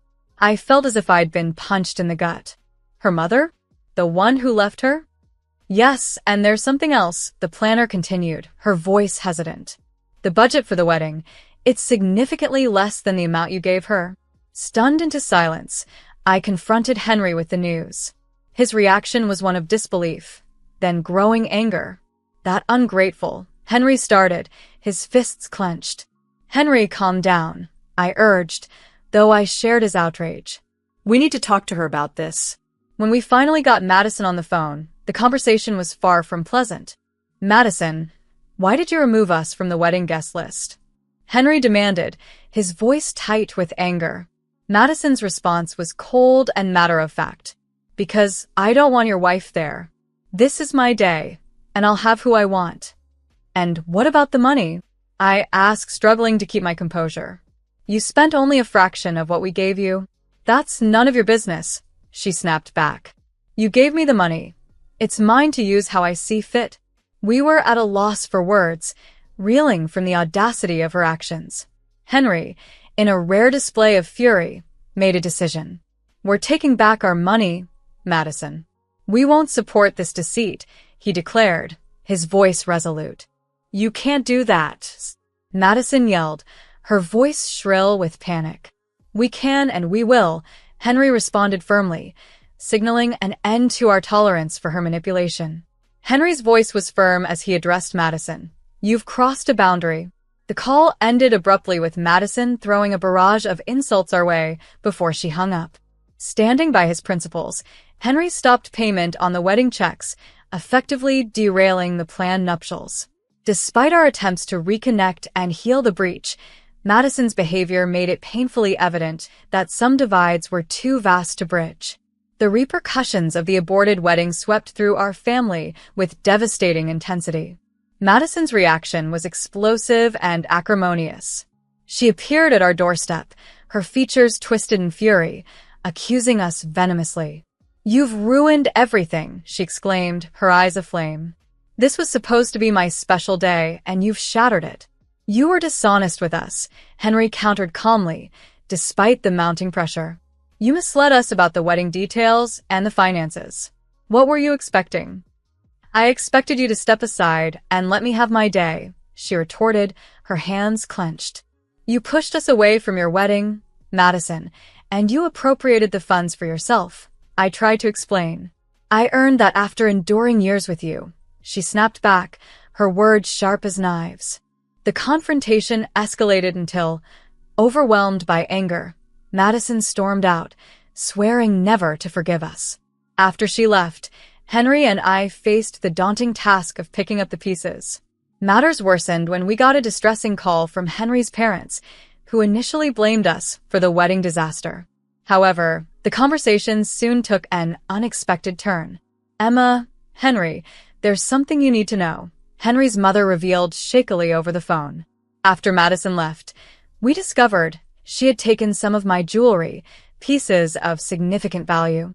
Henry was speechless at first, then managed to muster. She stole from you? His voice was tinged with disbelief. Yes, his father confirmed sadly. We never imagined she would do something like this. Will you report it? I inquired, my voice a mix of worry and astonishment.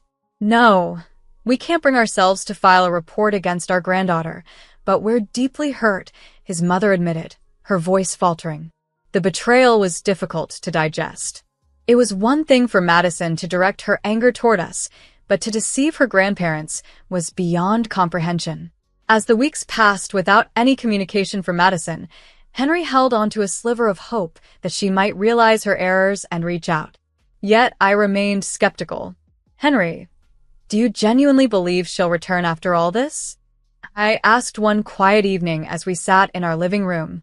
Looking out the window with a distant gaze, Henry replied, I'm not sure, Emma. I hope she does. I hope she sees the wrongs she's done and seeks to amend them. I exhaled, weighed down by uncertainty. I'm not sure she ever will, Henry. It seems the Madison we once knew is long gone. Henry nodded solemnly, accepting the painful truth. Perhaps you're right. Despite everything, she remains my daughter, and I can't abandon hope. As time moved on, the silence from Madison settled into a new normal. We received no updates about her whereabouts or how she was faring. Henry's parents were also left out of the loop, their feelings of betrayal mixed with concern for their granddaughter's well-being. At home, life continued. Liam grew older, and we poured our energies into ensuring he felt loved and secure. However, the shadow of Madison's past actions still loomed over us, a constant reminder of the unresolved issues and emotional scars within our family. I often found myself reflecting on Madison, pondering where she might be and what she was doing. My emotions were tangled, a mix of anger, disappointment, and a faint trace of concern. Henry clung to hope, but deep down, I harbored doubts about whether Madison would ever come back to us or seek the help she so desperately needed. The uncertainty was challenging, but it didn't extinguish the faint spark of hope that someday she might realize her mistakes and make an effort to mend the strained bonds. As difficult as it was, we tried to focus on the present, supporting Liam and each other, while leaving a door open for Madison, should she ever choose to return.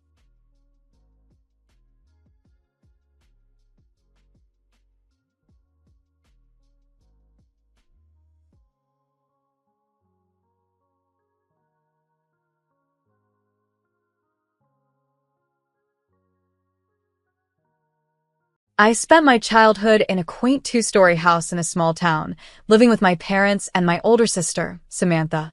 Although she was only 3 years older, our worlds seemed galaxies apart. My father ran a cozy cafe that sustained us modestly, and my mother, when not at home, would occasionally lend a hand there. Life was simple, without frills, yet comfortable. Samantha was always the center of attention. I remember one evening after a school event, my mother excitedly praised her. Samantha, that was a brilliant presentation. You're going to achieve great things. You're so talented. Meanwhile, I lingered in the doorway, clutching my science fair certificate unnoticed. Such scenarios were common. Samantha shone brightly, and I seemed merely a backdrop to her brilliance. She received the newest gadgets and stylish clothes, while I made do with her old, often worn hand-me-downs. Family gatherings turned into exhibitions of Samantha's accomplishments. "Did you hear about Samantha's SAT scores?" My dad would boast to relatives, "top percentile, and she's also the debate club president." During these times, I would shrink into the background, well aware that my own solid but unremarkable grades and my role as the treasurer of the environmental club wouldn't warrant a mention. In those moments of quiet domestic life, like when folding laundry with my mother, I was nudged towards more practical career paths, like retail or service. "There's nothing wrong with honest work," my mother would say, though the implication was clear. They saw me as less capable, less likely to succeed. This pattern of subtle devaluations and overt comparisons wasn't just painful, it was shaping a narrative I would struggle to rewrite. My sister's achievements continued to eclipse my efforts. When Samantha received her college acceptance letter, the house filled with joy. There was a special dinner, celebratory wine, and endless plans for her bright future. "Our brilliant girl is going to one of the best colleges in the city," my mother beamed with pride. Amidst the celebration, I was a silent observer, my hopes dimming. When it was my turn to discuss college, the contrast in my parents' response was stark. Despite my diligence in academics and extracurriculars, the possibility of college was dismissed with a laugh. "Be realistic, Luna. We can't afford it, and frankly, you aren't college material," my mother said. I questioned the fairness, mentioning the funds reserved for Samantha. "That was different," my father interjected. "Samantha had exceptional grades. You're more suited for something like helping out at the cafe." Their words were a cold splash of reality. It was clear that my path was expected to be vastly different from Samantha's, dictated not by my potential, but by their perceptions. This discrepancy in faith and opportunity wasn't just disappointing, it was a call to carve out my future, independent of the expectations set by my family. I proposed a compromise that night, tears staining my cheeks. I could work while studying, I pleaded with my parents. We could take a loan or ask relatives for help. "I promise I'll repay every cent, with interest." We could even get a legal agreement, but my mother's response was as cold as the night air. "We never borrow money, it's against our principles, and we're not starting now for you. You need to accept this and look for a job instead."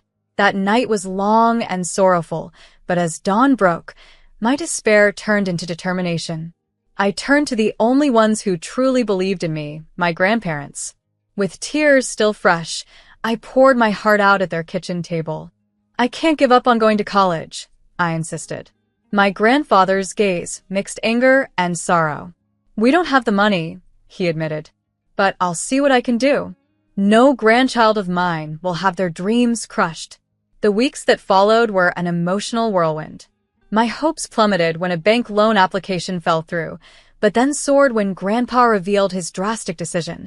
He would sell their old country home and the land it was on. The sale just covered my college tuition. I chose to study investment management in a distant city, as far away as I could get from my parents' stifling doubts. On the day of my departure, my parents didn't come to see me. Only my grandparents were there at the bus station, with Grandma's embrace warm and Grandpa trying to hide his tears. From that day, I distanced myself from my parents. During school breaks, I stayed with my grandparents in their smaller, new home, their sacrifice a constant reminder of what true family support looked like. After 5 years of dedication, I graduated with a degree in investment management and returned to my hometown, armed with big dreams and my diploma. But the reality of the job market hit hard. After numerous applications, I finally landed a job at a small trading company. It wasn't the prestigious firm I'd imagined, but it was a start. I rented a modest apartment on the town's outskirts, proud to be paying my way. Then, unexpectedly, Samantha called. Her voice was sugary sweet. "It's been ages. Come over for dinner this weekend. I'd love to catch up." Despite the warning bells, I agreed, hoping that perhaps things had changed, that maybe we could reconnect as adults. I couldn't have been more wrong. The evening turned sour quickly when I realized it was a setup. My parents were there, along with Samantha's boyfriend, a slick man in an expensive suit who barely noticed me. The dinner conversation quickly turned into an interrogation. "So, Luna," my mother began, her tone patronizing as she toyed with her fork, "tell us about this job of yours." I steadied my voice. "I'm working at a trading company. It's small, but it's a start." Samantha laughed dismissively. "A trading company? Sounds like a discount store. You didn't need a college degree for that. Anyone could get that job." Unlike Samantha, Mom added proudly, who had become a manager at the city bank. The implication was clear. They still saw me as the less successful sibling, undervaluing my achievements and efforts. It was a painful reminder of why I had strived so hard to forge my path. At the dinner, Marlon, Samantha's boyfriend, top law firm in the state, he declared with a smug smile, "See, I told you college wasn't necessary, dear." My mom added, her words sharp, implying my education was a wasted effort on my grandfather's part. Dad joined in with a taunt, swirling his wine. "My offer still stands. We could use an educated waitress at the cafe." Imagine how impressed the customers would be to hear, "Would you like fries with that?" from someone with a college degree. Their laughter echoed around the room, but I remained silent, pushing my food around my plate, just as I had done so many times as a child. Samantha, ever the provocateur, asked with feigned ignorance, "And where did you say you're living now?" Though I hadn't mentioned it, I responded quietly, "On Cedar Street." The table burst into exaggerated shock. Samantha covered her mouth, feigning concern. "Oh, Luna, that's literally the worst part of the city. Only, well, the people who can't afford better live there." "Beggars, she means," my mom interjected in a loud whisper, and their laughter filled the room again. Something inside me snapped. Years of distance had done nothing to change their cruel, judgmental natures. Rising abruptly, my chair scraping loudly against the floor, I found my voice. "You know what? I'd rather be a beggar than be anything like you," I declared. "At least I got where I am on my own, not riding on someone else's coattails or living off daddy's money." Grabbing my purse, I stormed out, their protests fading behind me as I stepped into the night, vowing never to return. Life continued with its unexpected turns. Still, at the small trading company, I felt my progress stalling until an exhilarating call one afternoon reignited my spirits. It was Lisa, my college roommate, her voice bubbling with excitement. "Luna, you won't believe this. Rocky MD Investment Group is opening an office here, and they're looking for fresh talent. I've already recommended you." Rocky MD was a big name in investment management. This was the break I had been waiting for. I spent that night updating my resume and the following week preparing for the interview. Stepping into their temporary office felt like a culmination of all my efforts. The interview was intense, covering everything from market trends to investment strategies. All the extra hours and research I had invested in paid off when I received the call a week later. I was in. From day one, I dedicated myself wholly to my new role at Rocky MD. While my colleagues left at 5, I stayed late, developing new strategies and refining proposals. My first major project involved managing a portfolio for a mid-sized tech company, which yielded a 50% return in just the first quarter, earning me recognition within the firm. "Luna, this is exceptional work," my supervisor praised during my 7-month review, presenting me with a bonus that exceeded my entire previous year's salary. But I didn't stop there. Driven by a mix of ambition and something to prove, I took on more significant challenges, turning underperforming investments into profitable ventures. My reputation as someone who transformed financial landscapes grew, and with it, the bonuses and accolades multiplied. 3 years after starting my job at Rocky MD, I had meticulously planned for every penny I earned. One sunny afternoon, I confidently walked into a luxury car dealership. The salesman gave me a skeptical once-over, likely mistaking me for someone who had wandered in by mistake. But his expression shifted when I pointed directly at the top-of-the-line model and declared, "I'll take that one." An hour later, I was pulling up to my grandparents' house in a gleaming new car, adorned with a giant red bow on top. Grandpa's jaw dropped when I handed him the keys, but my surprise was not yet over. The following month, I closed on a breathtaking apartment in the Heights, the most prestigious new development in the city. The apartment boasted floor-to-ceiling windows, marble countertops, and a panoramic view that seemed to command the entire cityscape. One morning, as I stepped out of my building, coffee in hand, I encountered a familiar figure. Samantha, clad in designer workout gear, stared at me as though she'd seen an apparition. "What are you doing here?" she asked, voice tinged with shock. Taking a leisurely sip of my coffee, I relished the moment. "Oh, I live here," I responded nonchalantly, gesturing towards the penthouse level. "Just bought it, actually." The look of sheer disbelief mixed with shock, and unmistakably, envy, on Samantha's face was one I'd remember for a long time. A week later, an unexpected call came from my parents, who I hadn't heard from in years.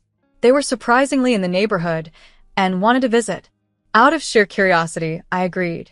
Their reactions upon entering my apartment were priceless. Mom's eyes darted from the sweeping windows to the sleek designer furniture, while Dad hesitated at the threshold, seemingly wary of disturbing anything. "This is quite impressive," Mom managed, her fingers tracing the surface of my marble kitchen counter. "You must be doing very well for yourself." "I am," I replied simply, motioning them towards the Italian leather sofas.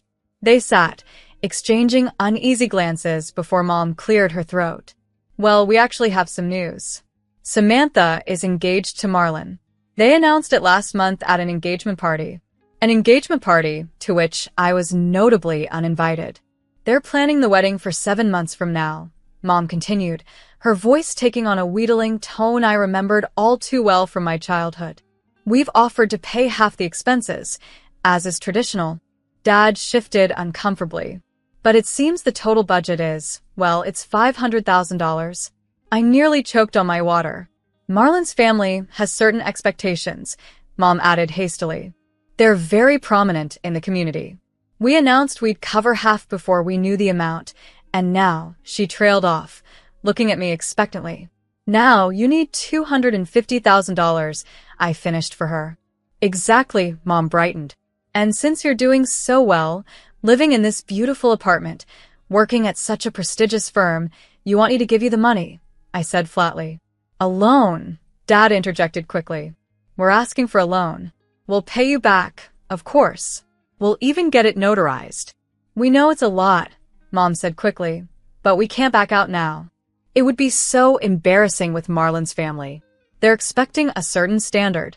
Like when I wanted to go to college," I interrupted, recalling the painful memory of their refusal to help.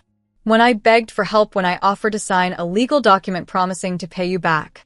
Mom's face flushed. "That was different." How? "Because it was me asking? Because you told me you don't borrow money on principle." I stood up, my voice firm. "Luna, be reasonable," Dad started. "Reasonable? Like you were reasonable when you told me I wasn't college material? When you offered me a waitress job instead of helping me get an education?" The irony wasn't lost on me, nor the hypocrisy in their request. As I faced them, standing in my achievement, the contrast between their past dismissals and their current request was stark and undeniable. As my parents began pleading their case for the $250,000, I couldn't help but recall how my grandfather had to sell his beloved property just so I could afford college, while they preserved their savings for Samantha. "That's not fair," my mom protested in response to my accusations. "No, what's unfair is that you're here only because you need something from me," I countered, my voice steady. "You didn't even invite me to Samantha's engagement party. We haven't spoken in years, and now suddenly you need $250,000. I walked to the door and opened it wide. "I don't loan money on principle. I believe that's a family tradition, isn't it?" Mom's face flushed with anger. "How dare you throw our own words back at us after everything we've done for you?" "Everything you've done for me?" I laughed, the sound bitter. "Please leave now." As they left, Mom muttering about my ingratitude and Dad avoiding eye contact, I felt an immense relief. For the first time, I had stood up to them on my terms, in my own space, where I had built my strength. The next day, Samantha called, skipping any pleasantries. "What is wrong with you?" she demanded, relaying that our mom had told her about the previous day's events. How can you be so selfish? I leaned back in my office chair, the city skyline painting a golden backdrop. Selfish? That's rich coming from you, I responded calmly. We're family, Samantha? Since when? Family helps each other, right? Where was this family when you all mocked my job, called me a beggar, and laughed at where I lived? Was I family then? Samantha was quick to dismiss my points. That was different. We were just teasing. You're being ridiculous now. No, what's ridiculous is that none of you spoke to me for years until you needed something. If you're so desperate for money, why don't you ask your parents? After all, they are your real family, I said, my voice cold. You're bitter and ungrateful. Samantha exploded.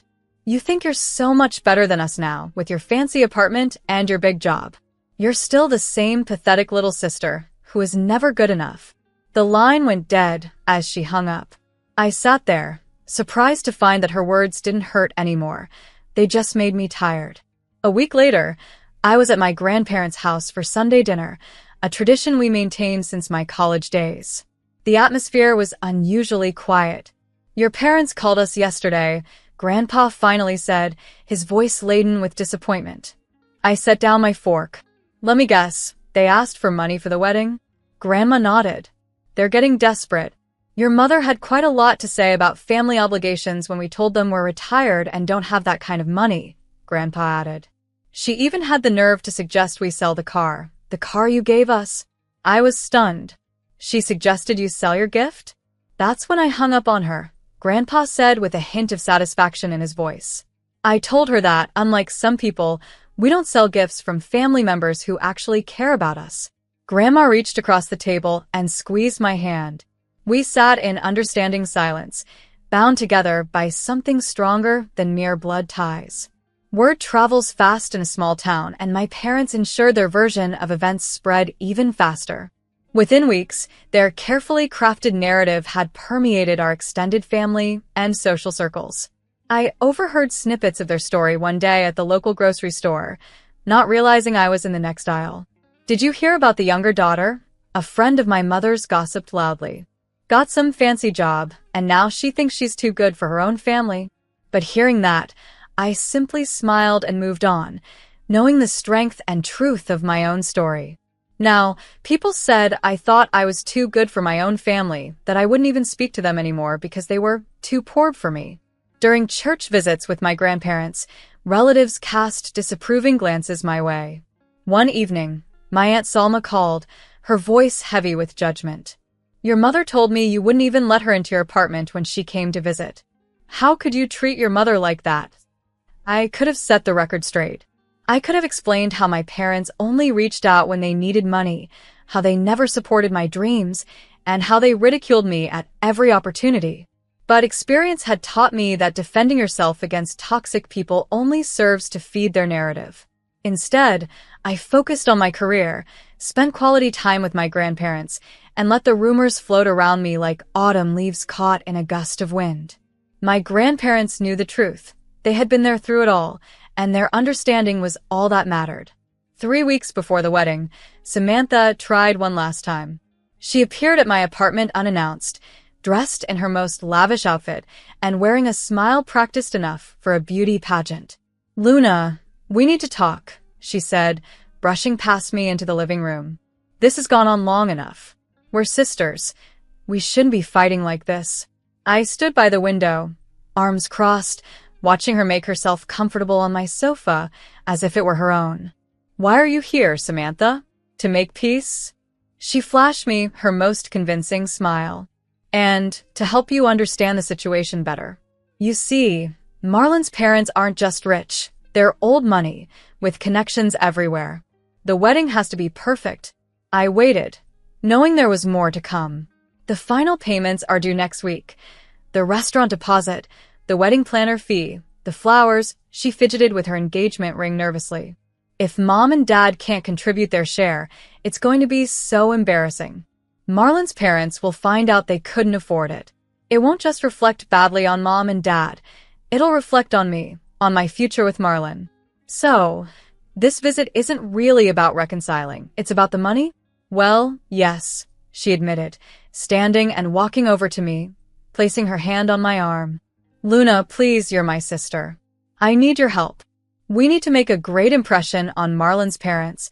I gently removed her hand, walked to the door, and opened it. "I don't care about impressing Marlon's parents. I don't care about your perfect wedding.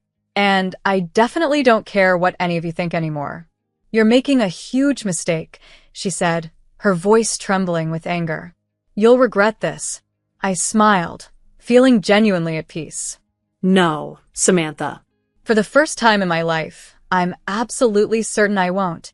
A few days after Samantha's visit, I received a text from Abigail, a college friend who had always been kind to me.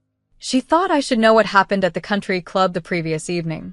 "Your parents finally had to come clean to Marlon's family," she wrote. "They couldn't dodge the wedding planner's calls anymore. It was apparently quite a scene.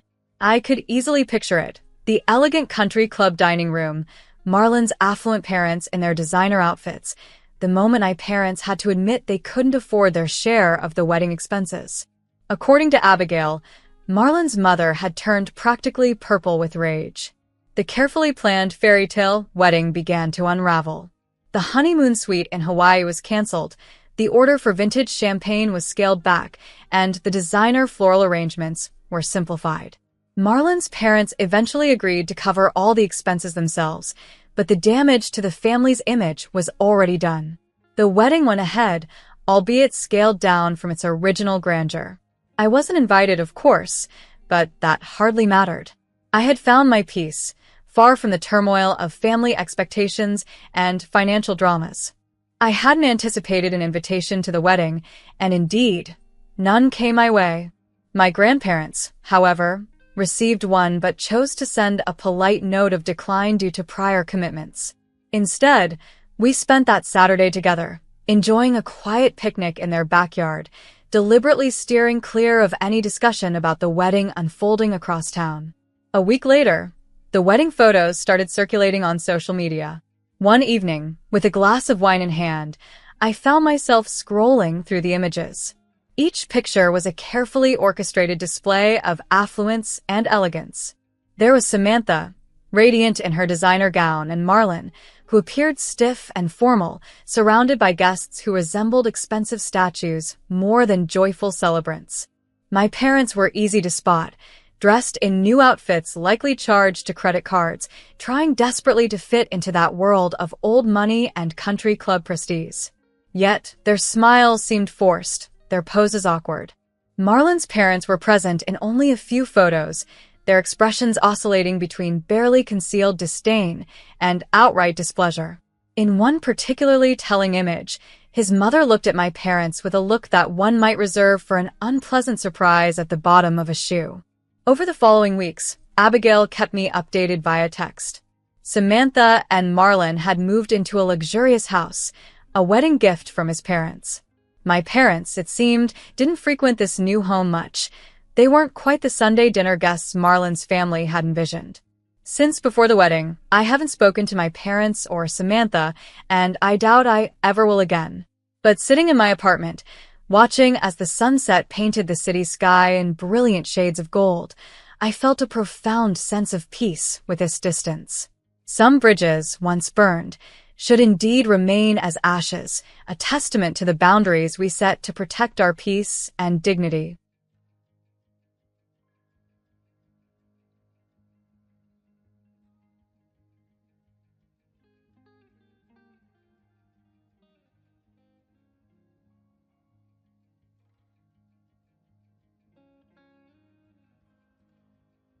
Hello, I'm Alice. Back when I was in college, life was a simple journey towards earning my degree and enjoying my days.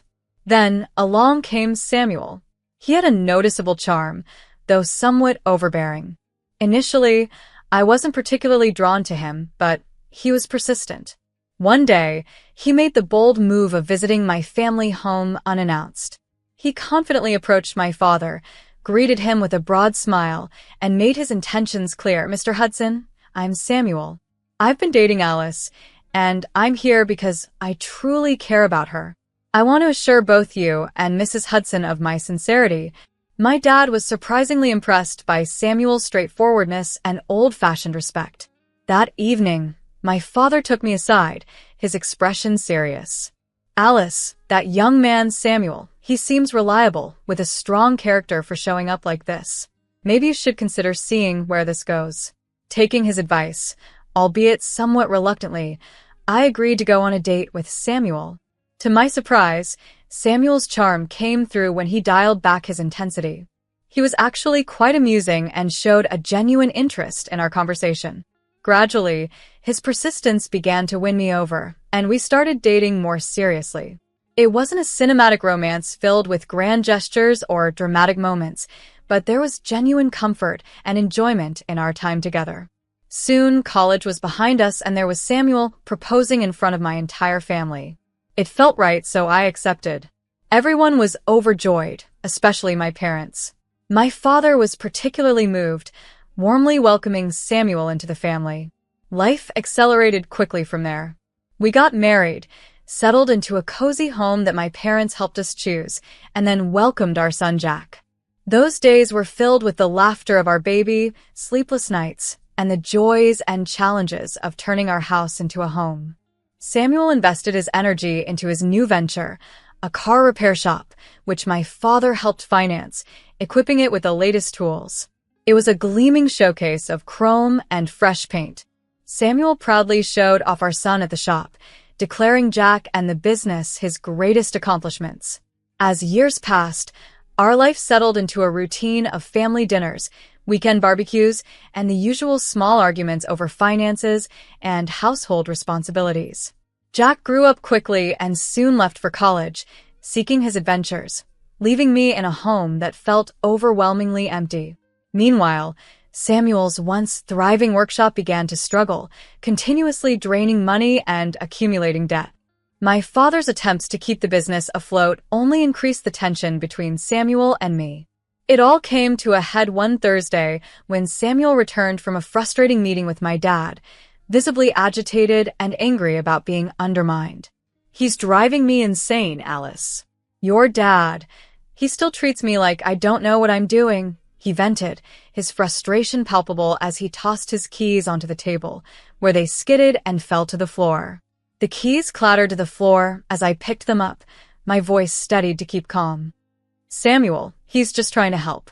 Without him, we wouldn't even have the shop," I reminded gently. Samuel turned abruptly, his eyes narrowing in suspicion. "Oh, so now you've chosen your side? Your dad has completely brainwashed you, hasn't he? Convinced you he's a saint. He just loves having control over me, pulling the strings." As time passed, Samuel became increasingly remote and resentful. I did my best to keep the peace, especially for our son Jack's sake, but even he began to avoid home, clearly sensing the growing tension.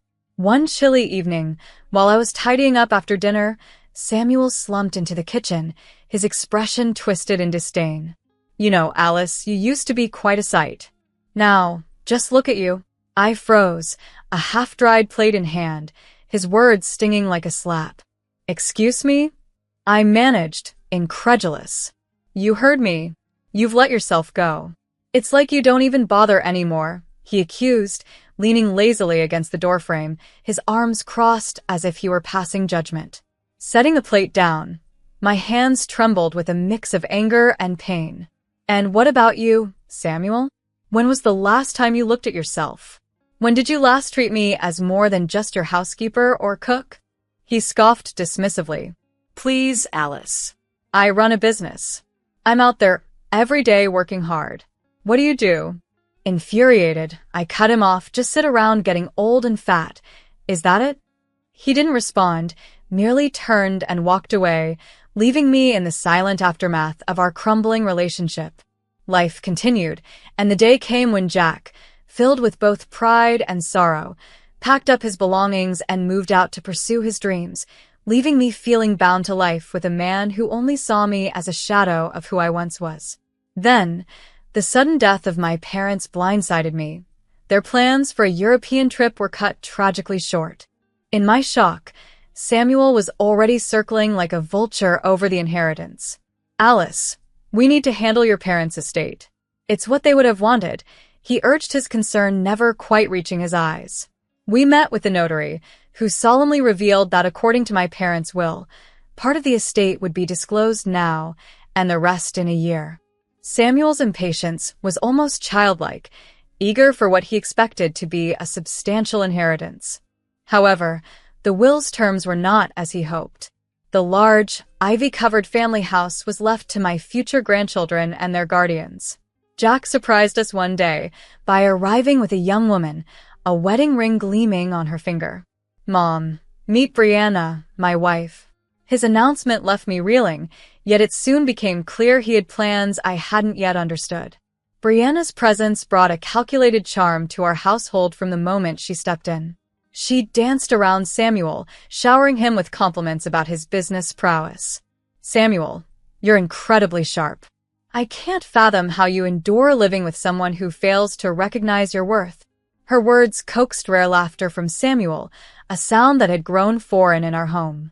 "Well, Brianna, we all play the hands we're dealt, but maybe you're seeing something I missed," he replied cheerfully, their exchange sending stings of betrayal through me. In no time, Brianna and Jack began to scheme together, their hushed tones and secretive glances leaving me feeling excluded and obsolete.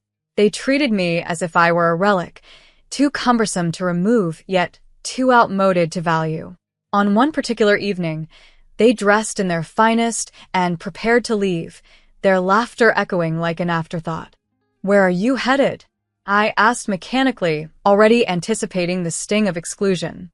"Dinner at Maisone's, just a simple family dinner," Brianna said crisply, her emphasis on family piercing sharply. I stood waiting for an invite that evidently wasn't forthcoming. "I see. Enjoy your evening," I managed, masking my hurt. Samuel simply shrugged, his apathy like a second skin. "No need to wait up, Alice," he called out as the door slammed, sealing my solitude within the echoing walls of our home.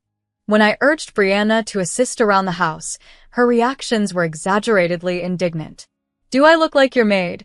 she would retort, her complaint quickly reaching Samuel or Jack, who invariably supported her without hesitation.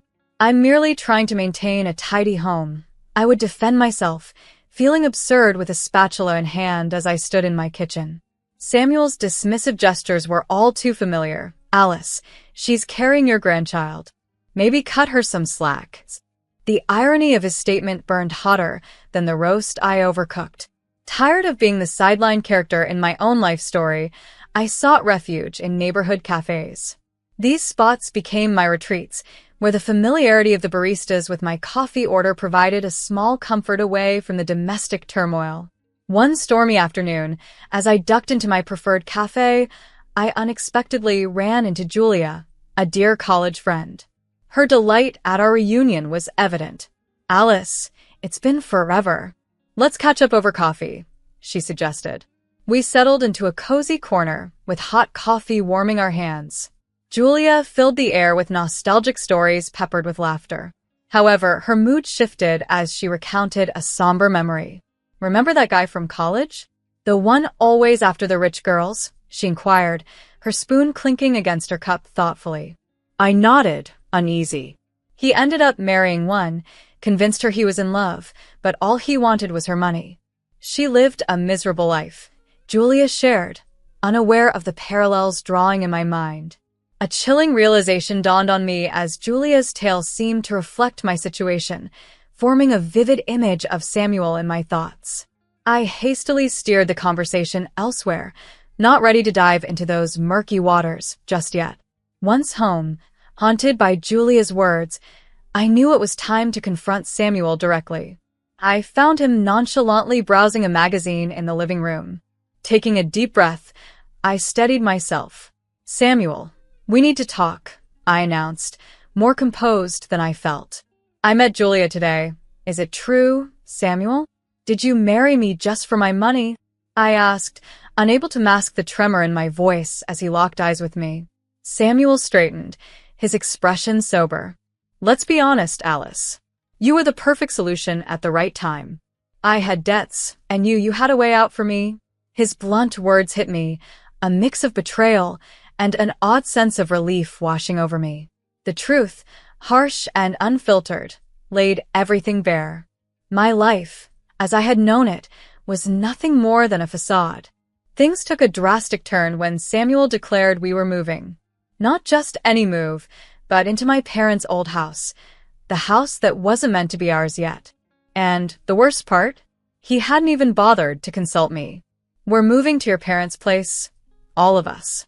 It'll be better there, especially with the baby on the way," he announced casually over breakfast. I almost choked on my coffee. What? Why wasn't I included in this decision?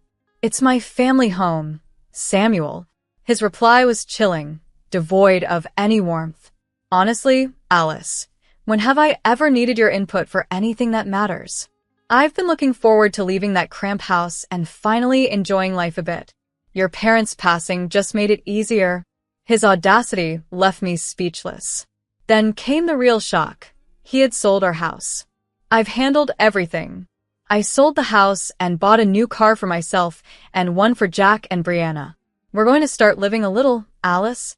I felt completely sidelined, discarded as if I were just another item being packed up and moved. The following weeks were a blur as we relocated to the spacious house I grew up in, which now felt alien and unwelcoming. Brianna, now heavily pregnant, assumed the role of the queen of the castle, dictating where things should be placed with merely a flick of her hand, treating me more like a servant than the mistress of the house. Once her baby, a boy with striking blue eyes, was born, her demands grew. She handed him to me as if I were a nanny. "Here, take him. I need to rest." "And could you tidy up a bit? It's starting to look like a pigsty in here." Life settled into a grueling routine. I was up at all hours, tending not just to the baby, but also to endless chores Brianna imposed on me. One particularly exhausting day, while I was knee-deep in laundry and baby formula, I reached my breaking point. "Brianna, can we talk?" I asked, trying to keep my voice steady despite my clenched teeth. She looked up from her phone, visibly annoyed at being interrupted. "What is it now, Alice?" "I'm your mother-in-law, not your servant. I can help with the baby, but you need to start doing your part around the house too." "It's also your home," I asserted. Brianna laughed, a sound as chilly as the frost in February. "My part? I am doing my part. I'm raising the next generation. Isn't it enough that I allow you to stay here?" "Allow me? This is my parents' house, Brianna, not yours," I retorted, my voice rising with each word, driven by months of pent-up frustration and resentment. She stood, her face contorted with anger. "This house is for the guardians of my child, which seems to be just me at this point. Maybe if you behaved better, you'd be more than just an inconvenient guest in your own home." The tension that night at dinner was palpable, like heat shimmering off the pavement. We all sat there, silently pretending to be invested in the meal. As we sat at the dinner table, the tension was palpable, but it was nothing compared to what Samuel was about to unveil. With a grim resolve, he set down his fork, the sound echoing through the room, drawing all eyes to us. I could feel Brianna's smug look on me, predatory and expectant. "I've had enough, Alice. This charade has gone on too long," Samuel declared abruptly. "What are you talking about, Samuel?" I asked, though part of me dreaded the answer. Without a word, he slid an envelope across the table toward me. "I'm talking about these divorce papers. I've signed them. It's over, Alice." I stared at the envelope, my heart sinking even as a strange relief whispered through me.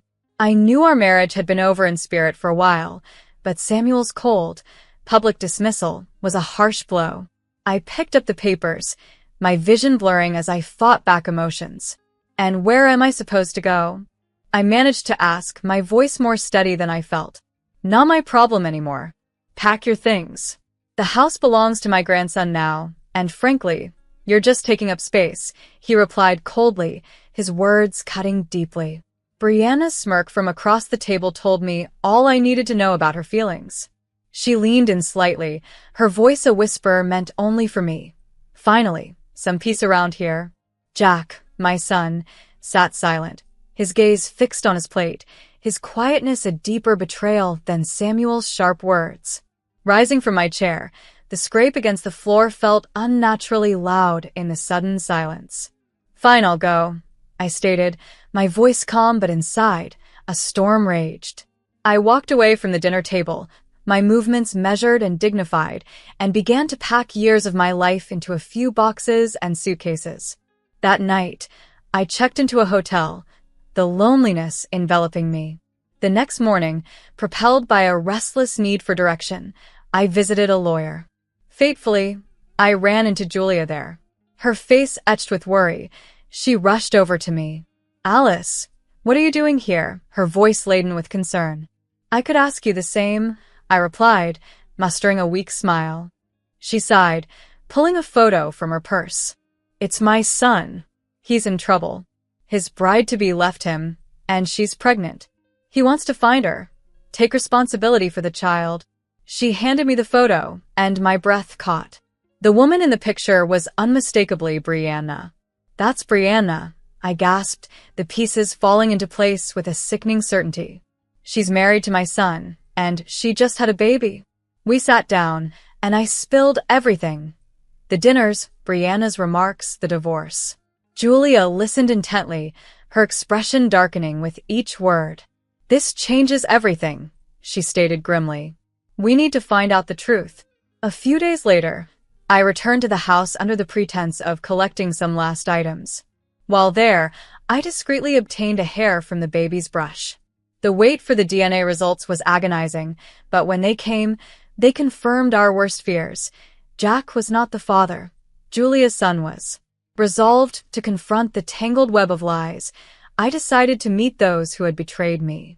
Walking into that house, my heart pounding, Julia beside me, her presence a steadying comfort, we stepped into the living room. The shock on Samuel's face as we entered was almost worth the ordeal. I'd endured enough, and as Samuel tried to remain nonchalant, a smug smile crept across his face. "Well, if it isn't Julia, still following me around." "I got what I wanted. I married a rich fool," he said, glancing at me, his smile wavering as he sensed a shift in the atmosphere. "That's where you're wrong," I countered, feeling the weight of the truth I held. "First, let's address this supposed happy new family of yours," I continued, turning to Jack and Brianna, who watched nervously. Brianna's eyes flickered, looking for any possible escape, as Julia stepped closer. "Brianna wasn't just seeking a loving family, she was after the money, right?" Julia's voice was sharp as ice as she brandished the DNA test results. Brianna's complexion turned ashen. "What is this?" Jack asked, his voice quivering as he accepted the papers from Julia. "They're proof, Jack. Proof that you are not the father of Brianna's child," I declared, my voice steady, my heart racing. Brianna's carefully constructed facade fell apart under the weight of her exposed deceit. She grabbed her bag from the floor. "You can raise this beggar's child yourself, Julia." "I don't need him," she hissed, storming out as dramatically as she had entered our lives. With Brianna gone, I turned back to Samuel, who watched the unraveling scene in dawning horror. "And now for the second act," I announced, pulling out the second part of my parents' will. Samuel's eyes widened as I unfolded the document. "According to this, everything you thought you'd gain by discarding me, you lose. The apartment is worth $550,000. It's all mine. The business you cherished is also mine. My father never trusted you. He ensured I would be protected. Oh, and the house? You've already sold it." Samuel collapsed to his knees, his expression crumbling. "Alice, please, I didn't mean you did, Samuel. And now you face the consequences." I cut him off, my voice resolute. Jack, who had been silent, finally spoke. "Mom, I'm sorry. I was so wrong." His apology was profound, but it couldn't erase the years of betrayal. "I know, Jack. I hope you find your way," I said softly. To Samuel, I was firmer. "Get out, Samuel. You and the empire of lies you built at my expense. It's over." He tried to plead, but I was finished with the lies, the manipulation, the pain. As they left, the house felt different. Emptier, yet somehow fuller. I stood in the silence, feeling the weight of past years lifting. I had no grandchildren, and this vast, echoing house was mine alone. I had lost much, but gained my freedom and my future. Living in the apartment my dad left me felt like a different world. It was quiet, just the city's hustle below and the occasional clink of my paintbrush against the jar as I sat by the huge windows, canvas before me. I found peace here, a peace long missing in the chaos of my previous life. I sold Samuel's car repair shop last month. The new owner was eager, full of plans to rejuvenate it. I felt nothing as I signed it over, just the smooth slide of the pen across the paper, and then freedom. As for the family house, I rented it out to a nice couple with 2 young kids. They sent me photos of them playing in the same backyard I grew up in, a gentle reminder of a life continuing beyond my narratives. The house is alive again, filled with laughter, just what it deserved. I've taken up new hobbies, things I'd never had time for before, like painting landscapes and still lives. There's something profoundly calming about blending colors, about the initial brushstroke on a blank canvas. I've also started salsa dancing.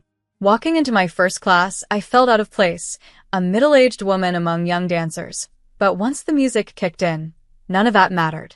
It was just rhythm and movement, and for that hour, all my worries melted away.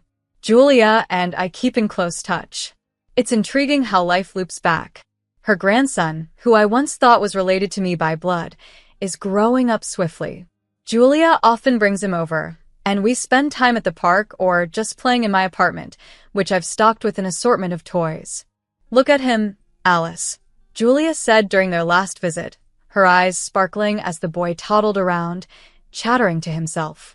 "Can you believe how quickly he's growing?" I handed him a soft stuffed bear, smiling. They grow up too fast, don't they? But it's wonderful to watch them take on the world. Sometimes I see Samuel around town.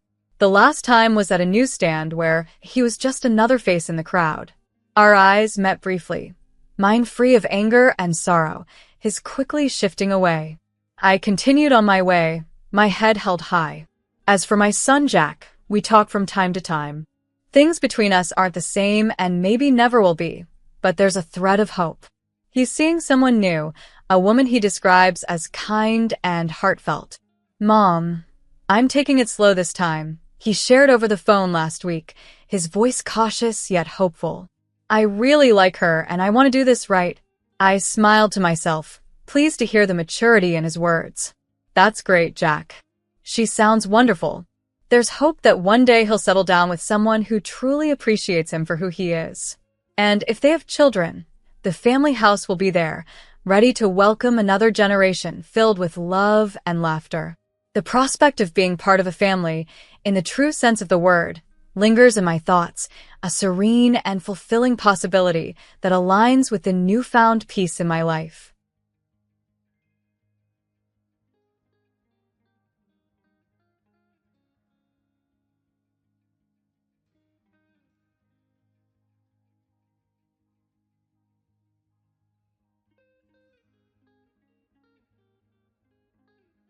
My name is Anna Miller, and today I celebrate my 32th birthday. I currently share a home with my husband, James, who is 4 years my senior, and our delightful 6-year-old son. We are a cozy family of 3. Today's agenda includes attending a wedding ceremony of a friend, although the connection is stronger with James than with me, as I merely recognize them by face. The event is hosted at a luxurious first-class hotel, which I can't help but admire. As James mingled and exchanged greetings with various guests, I excused myself to the restroom. Upon returning, I was unfortunately met with harsh whispers that seemed overly loud and purposeful. The comments were distasteful and overtly offensive, though not directed at me personally. Wanting to avoid any unpleasantness, I chose to leave the area. As I walked away, a rude shout aimed to grab my attention, but I continued, determined not to acknowledge the insult. My decision seemed to provoke further pursuit as I heard footsteps hastening behind me. Ignoring them only led to my arm being abruptly seized. I faced a breathless woman who seemed surprised when I firmly freed myself from her grasp, causing her to stumble back in an exaggerated reaction. At that moment, another woman approached, accusing me of violence and ignorance, and questioning my identity in a confrontational tone. Despite her accusatory demeanor, I genuinely did not recall her or the other woman. They introduced themselves as my sister, Natalia, and my mother, names that did not stir any recognition in me. The situation escalated quickly as they expressed frustration with my responses. Soon, two men approached, drawn by the commotion. One was referred to as Dad, and the other was Benjamin. Their reactions were starkly different. Dad looked visibly displeased to see me, while Benjamin seemed shocked, his complexion turning pale. The confrontation grew as Natalia insisted I was an intruder at their wedding. This mix-up at the wedding, surrounded by people who failed to show basic courtesy, was perplexing and unsettling. As accusations flew, I stood bewildered, surrounded by familiar names yet faces that felt like strangers on what should have been a joyous occasion. The tension in the air was palpable as a heated exchange unfolded at the wedding.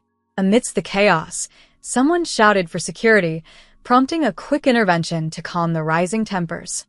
"Hold on, watch your language," I heard someone caution. At that moment, the man everyone referred to as Dad sided with Natalia, while Benjamin, looking quite distressed, tried to mediate the situation. Amidst this, I muttered under my breath, a comment lost in the flurry of voices. Just then, my husband James appeared, bringing a new focus to the gathering. "There you are, Anna. I've been looking everywhere for you," he announced, drawing all eyes to himself. I couldn't help but respond with a wry smile. I got caught up with some folks, hinting at the absurdity of the situation. James quickly assessed the scene with a keen eye. Natalia, initially fixated on James's arrival, shot me a sharp glare as I moved to stand by his side. The so-called parents looked on, bewildered by the unfolding events, while Benjamin, flustered, was the first to break the silence. "Mr. Miller, I must apologize." My wife spoke out of turn. "I'm truly sorry to your wife as well," he stammered, then turned to Natalia. "Come on, Natalia, apologize too." Natalia, defiant, retorted, "Why should I apologize? They should be the ones apologizing." She continued to accuse me of crashing their important day. "This woman is a disgrace to our family. We should have severed ties with her long ago and never met again." The revelation seemed to shock Benjamin as he glanced between Natalia and me, trying to piece together the connection. Just then, the two elders, referred to as Dad and Mom, chimed in with an apology. "Oh, Benjamin, we're terribly sorry. Our eldest has always been a problem," they explained, revealing that they had disowned me 10 years earlier. "We've tried to keep this quiet. How did she even know about Natalia's wedding? Surely, she isn't here to cause troubles." They labeled me as the family outcast who, after high school, never pursued further education but instead floated from one part-time job to another. "She's been nothing but a parasite. She should be thankful for the support through high school," they added, painting a starkly unflattering picture of my past. Despite the harsh words, I felt detached. These were indeed the people the family registry identified as my relatives, but my emotional ties to them had long been severed. They had always favored my younger sister, 5 years my junior, over me. Our father's family had a long lineage of doctors, and our home doubled as a clinic where my mother worked as a nurse. To outsiders, we might have seemed a family without lacks, but the reality was a home steeped in toxicity. I recall striving for my parents' affection in my youth, only to abandon all hope as they openly favored my sister, for reasons that eluded me. Unlike the attractive and cherished Natalia, I was the overlooked one. But I was determined and academically gifted, which became my pathway out of that toxic environment. As I grew, the message from my parents was clear: you will not go to university. You're inherently flawed. Start working right after high school and contribute financially. Be grateful that you were raised at all. Their expectations for me were grounded solely in obligation, not in belief in my potential. In contrast, they considered funding Natalia's education, underscoring the disparity in their affection and support. Through these challenges, I realized that any expectation of parental love was futile. My focus shifted entirely to forging my path, away from the role of the unwanted elder sister, towards independence and self-reliance. During my senior year of high school, my parents made it clear that they had little faith in my future. Even if you manage to find a job, it won't amount to much, they would tell me dismissively. Unbeknownst to them, I had been recording these harsh conversations. Throughout my high school years, I meticulously documented the verbal abuse and unreasonable demands from my family. My sister Natalia, following our parents' lead, often belittled me and aspired openly to succeed where they implied I had failed. I will become a doctor and take over Dad's practice.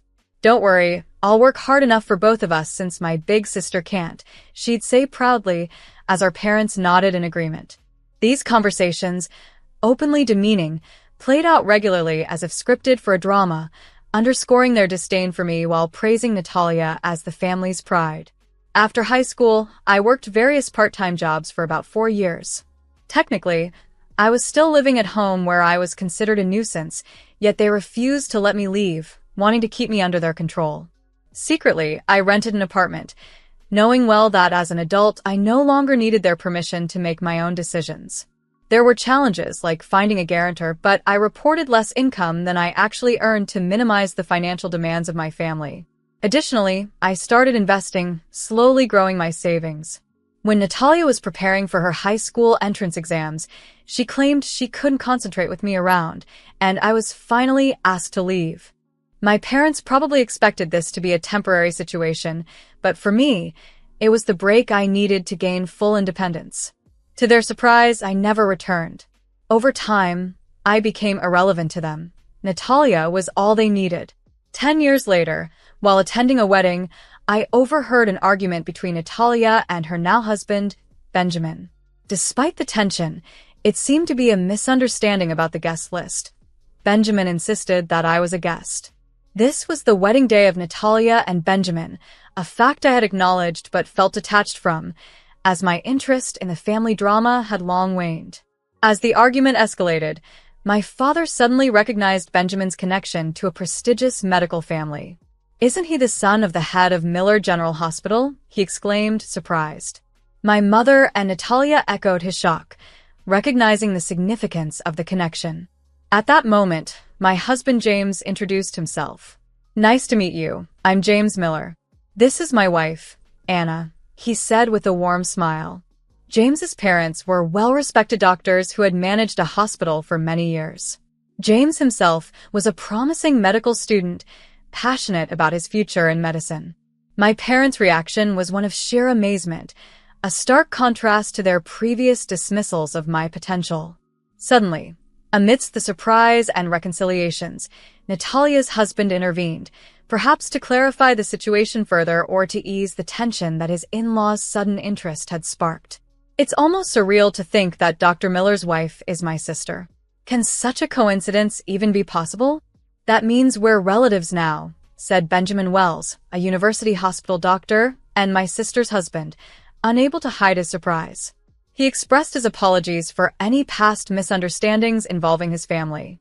I had recently taken my son to Benjamin because he was feeling unwell, marking our only direct connection besides James's professional interactions with other doctors, including Benjamin, who held James in high regard.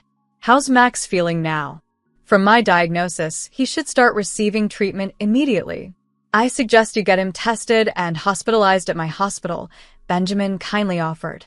Despite his good intentions, I hesitated. "Actually, we've decided to seek a second opinion."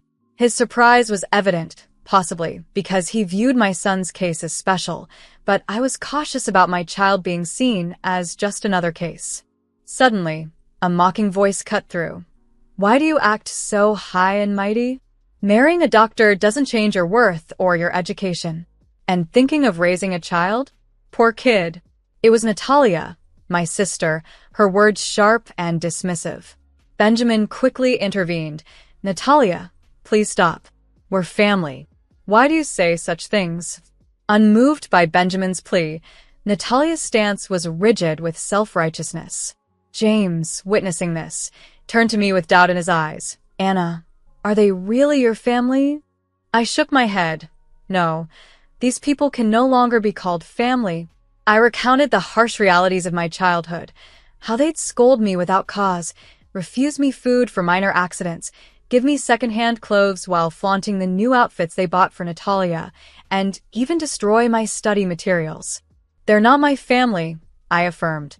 A true family wouldn't expose you to harsh conditions, lock you in extreme environments, or sell your belongings without consent. The conversation revealed the extent of the unfair treatment I endured, shocking Benjamin and my parents. The town had long suspected abuse at the family clinic, leading to a decline in their business, yet my parents failed to see that their actions were the root cause. As this cruel history unfolded, my in-laws, who had learned of my past struggles, felt a profound sense of outrage, deeper even than my own. James, alongside his parents, had been looking into my family's clinic, potentially as a form of retribution for the injustices I endured. Stop it. Stop lying. We never did those things. It's your fault for being a failure. Benjamin, don't believe a word she says, Natalia protested vehemently. But it was too late. Benjamin looked at her with disdain. I thought to myself, none of this would have happened if she had just walked away and ignored me all those years ago. Instead, the truth about our family was laid bare, altering perceptions and relationships irreversibly. Benjamin accused me of lying. Lying about what? I asked, genuinely confused. Mrs. Miller, he claimed, had only finished high school, but I knew better. She was not only a college graduate, but a successful entrepreneur and CEO of a company crucial to our clinic's operations. My sister looked at me, shocked as if I had revealed something extraordinary. My parents were just as surprised. Stop lying. She's just a high school graduate, my sister insisted. Are you suggesting she went to college secretly? Without our knowledge, my mother questioned, her tone accusatory. Yes, I did attend college, I confessed. I was an adult, under no obligation to inform people who weren't my family. Their disbelief was evident. How can you speak to your parents this way? We didn't approve of your college education, my father exclaimed angrily. Why would I need your permission? I replied calmly, my response leaving them visibly indignant. After high school, I worked various jobs and saved enough money to fund my college tuition. My desire to learn and grow was strong, and living independently allowed me the freedom to explore my potential. During college, I launched my own business and met my future husband. These reflections stirred deep emotions within me. Meanwhile, my sister, pale-faced, muttered to herself, I can't believe it. I always thought she was incapable of achieving anything significant on her own. She was bewildered by my success, puzzled as to why I seemed happier and more accomplished than her. Perhaps it's because, despite our family's unfair treatment, I never stopped striving, and perhaps luck also played a role, I suggested. Turning to confront my sister, I dropped another bombshell. By the way, I heard you dropped out of middle school. Is that true? This revelation stunned everyone, including Benjamin and what I now consider my former parents. What are you talking about? Who dropped out of middle school, my sister replied, though I admired her attempt to be brave. A distant relative, a cousin of our father renowned for his informational acumen, had told me about her academic struggles after I had left home. He mentioned her overconfidence and lack of preparation for a prestigious school's entrance exam, which led to her failure. Following that, she became withdrawn and only recently re-entered society through a marriage arrangement made by our parents. As I continued, Benjamin's expression turned stern, and my parents and sister grew paler. This cousin, despite our few encounters, had taken care of me and even vouched for me in the past. What nonsense are you spouting? My sister trembled as she spoke. I continued, and isn't it also true that your claim of working in medical administration is a sham? You aren't qualified for specialist tasks, handling only menial duties instead. Stop it. You're lying, she cried out in denial. Perhaps what I heard was merely a rumor. Whether you believe it or not is your choice, I concluded. At that, my sister turned to Benjamin, searching his face for any sign of belief or rejection. His expression was a mix of doubt, confusion, and evident disdain. She had once claimed to have graduated from a prestigious women's university, but now even that seemed questionable. Benjamin was questioning the validity of the credentials my sister had presented to support her connection with our family's hospital. Are you telling me all of that was fabricated? He asked, suspecting she had falsified her academic history, which amounted to fraud. Have you deceived me? He pressed for an answer. No, Benjamin. Please don't believe her over me. You're my husband. You should trust me, she implored, desperation clear in her voice. However, Benjamin was not convinced and challenged her further. Then name just one professor from the university you claim to have attended, he demanded. Caught off guard and visibly flustered, my sister couldn't come up with a single name. That's not important right now, is it? She deflected, but Benjamin was relentless. Really? Let's call a professor from the department you supposedly attended right now. He knew this professor personally, as he was a family friend closely tied to our parents. As Benjamin reached for his smartphone, determined to uncover the truth, my sister panicked. Please stop. That's not necessary, Benjamin. If you trust me, that's enough, she pleaded. Suddenly, in a swift motion driven by desperation, Natalia snatched the smartphone from Benjamin's hand and slammed it onto the floor. Overcome by anger, she stomped on it repeatedly with her high heels, completely destroying the device. Her face contorted with rage, making her appear almost monstrous. This shocking display stunned everyone around, including Benjamin. The sudden outburst caused a commotion, drawing the attention of other guests and staff who watched in disbelief. Amidst the chaos, my parents attempted to calm Natalia down, but her anger was not easily quelled. For a moment, the venue was thrown into disarray by the intense disturbance. Observing all this, I felt detached, as if this drama involved strangers rather than my own family. At that point, I realized that my true family consisted only of my husband and son. Shall we go home? I suggested to my husband, James, who seemed surprised by the abrupt suggestion. Are we finishing up already, Anna? He asked. I smiled calmly and replied, It's okay. Let's go home.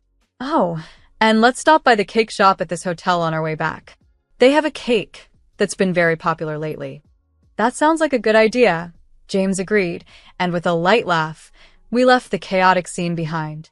Later, I learned that Benjamin had become embroiled in a lawsuit for making false diagnoses and overcharging patients. Following this, my former parents, now in a dire situation, sought my help. However, they didn't have my current contact details and ended up at the hospital where my husband worked, desperately wanting to see us. So, she's the daughter-in-law of the hospital heir? She is our daughter. Please let us see her right away, they proclaimed loudly at the reception, causing quite a stir. Contacting the son of the hospital director should solve our problems instantly. We're really in trouble. We need her to repay the kindness we raised her with. We are family, so it's only natural to seek help, they argued, oblivious to how it sounded. However, it wasn't my husband or I who responded, but coincidentally my in-laws. With stern expressions, they firmly asked my parents, What business do you have with our daughter? Unsettled by the stern response, my parents literally froze on the spot and quickly left the scene, continuing to try contacting us several times afterward. When I learned that the hospital run by my former parents had shut down, I didn't feel much of anything. Instead, there was a sense of relief, a feeling that they had finally faced the consequences of their own decisions. It felt like a moment of fresh air in my life. Later, I heard that Natalia and Benjamin's marriage had ended in divorce. Considering the challenges they faced, including Benjamin's legal troubles and his firing from the hospital, it was surprising their union had lasted even a few months. Natalia, always striving to outdo my happiness, had made yet another poor decision in her pursuit of a better life. She began an affair with an older, married doctor, hoping it would elevate her status. However, when the affair surfaced, it caused a scandal, and the doctor's wife demanded compensation. In desperation, Natalia turned to her parents, but they disowned her, labeling her a disgrace. After that, Natalia's life seemed to spiral further. She had already struggled academically, failing her high school entrance exams, which led her to live a secluded life at home. Eventually, she drifted into working at night, facing challenges that pushed her towards health issues and, ultimately, homelessness. As these stories reached me, my interest in her life waned. Meanwhile, As retirement loomed, my former parents found themselves struggling to secure positions in healthcare. No hospital was willing to hire them, likely due to their notorious reputation and perhaps as a consequence of how they had treated me in the past. They had become mere figures from a previous chapter in my life, and I found I no longer had the energy or desire to think about them. On a brighter note, my son's health improved significantly. After being reevaluated at a different medical facility, he no longer needed hospitalization. With the right medication, his condition was well managed.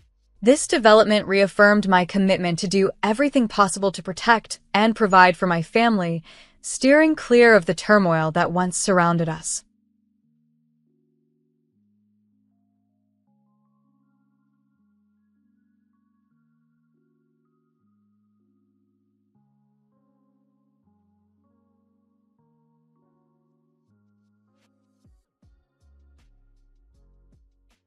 On the breezy veranda of a seaside villa, I clutched my phone, feeling the weight of frustration in my chest. The words, "Dad," lit up the screen, and as I spoke, my voice trembled with contained emotion. "You just went ahead and did what you wanted, didn't you?" I accused. On the other end, I heard my father's breath catch. "Ava," he replied, his voice heavy, "I thought you'd understand. Sophia needs the money. If we don't cover her debts, well, the family has to support each other, right?" His words only sparked a sarcastic smile from me. Pulling the family card again, I muttered. I am Ava Moore, forever overshadowed by my younger sister Sophia, who is adored relentlessly by our parents. My earliest, bittersweet memory is from my 6th birthday, receiving the red bicycle I had longed for, only to watch it swiftly claimed by Sophia because she took a fancy to it. "She wants it and you're the big sister," they told me, and just like that, the bike was no longer mine. This pattern repeated itself endlessly. The pencil case I got for starting school soon ended up in Sophia's hands. My desires were always secondary. My attempts to join swimming were dismissed because funds were allocated for Sophia's piano lessons. Sophia would feel lonely, they said. My school achievements went unnoticed, overshadowed by trivial incidents involving Sophia. When I excelled in sports or academics, the spotlight somehow always found its way back to her. My significant efforts, like getting into my first-choice university, were met with tepid reactions, while Sophia's mock test results sparked animated discussions at home. I remember the dinners centered around celebrating my accomplishments, yet the conversation invariably orbited around Sophia, her needs, and her successes. Holidays were the same. Sophia received lavish gifts, while I received practical items. By the time I entered university, I had distanced myself emotionally from my family. It was there, amidst the challenges of the windsurfing club and the relentless waves, that I met Charles. He was the club's captain, skilled and confident, contrasting sharply with my novice struggles. His presence marked a turning point, a fresh start where I could be someone other than Sophia's older sister. As I stood on that veranda, phone in hand, the sea breeze mingling with the turmoil inside me, I realized how far I had come and how much further I needed to go to find my place, independent of the shadow cast by my sister. As I struggled in the rough sea, my eyes burning from salt water and fatigue, I was on the brink of giving up. But just then, Charles reached out his hand, reassuring me with a smile. "Everyone starts like this," he encouraged. "I fell all day long as a freshman too." Those words were a lifeline in a sea of challenges, offering me a kindness I'd seldom felt before. One dusk during the final day of our windsurfing camp, I was alone in the water, fighting to stand on my board without success. "Ava, the wind is shifting," Charles called out from the shore. Suddenly, with his guidance ringing in my ears, everything clicked: the direction of the wind, the rhythm of the waves, and the balance of the board. Before I knew it, I was riding the waves. My teammates cheered, but the sight that filled me with pride was Charles's beaming smile. "Don't tense up on the board," he advised gently. "Feel the waves and move with them." His words resonated with me deeply. It was a stark contrast to the indifference I'd always received from my parents, who only had eyes for my sister Sophia. "Ava, you've got talent," Charles later told me, praising my natural intuition for the waves. It wasn't just his technical guidance that drew me to him, but his kindness and the playful mischief in his expressions. A few months later, we started dating, and after graduating from university, we decided to turn our shared passion for marine sports into a career by starting an import company. Despite opposition from those around us, especially my parents who were vehemently against it, we were determined. Charles and I worked tirelessly, raising the startup capital through a mix of part-time jobs and loans from his family. Our first office was a modest apartment, furnished with second-hand desks and cabinets. "This is our starting line," Charles joked, and we laughed together, sharing in the excitement of our new venture. Finding business partners proved challenging. Many dismissed us due to our youth and lack of experience. But we persevered, attending marine sports tournaments, building relationships with athletes, and slowly earning their trust.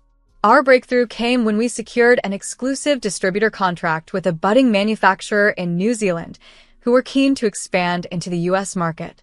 The night we signed the contract, we celebrated in our humble office with a cheap bottle of sparkling wine and canned appetizers. We discussed our future, and looking back, that moment marked the real beginning of our journey.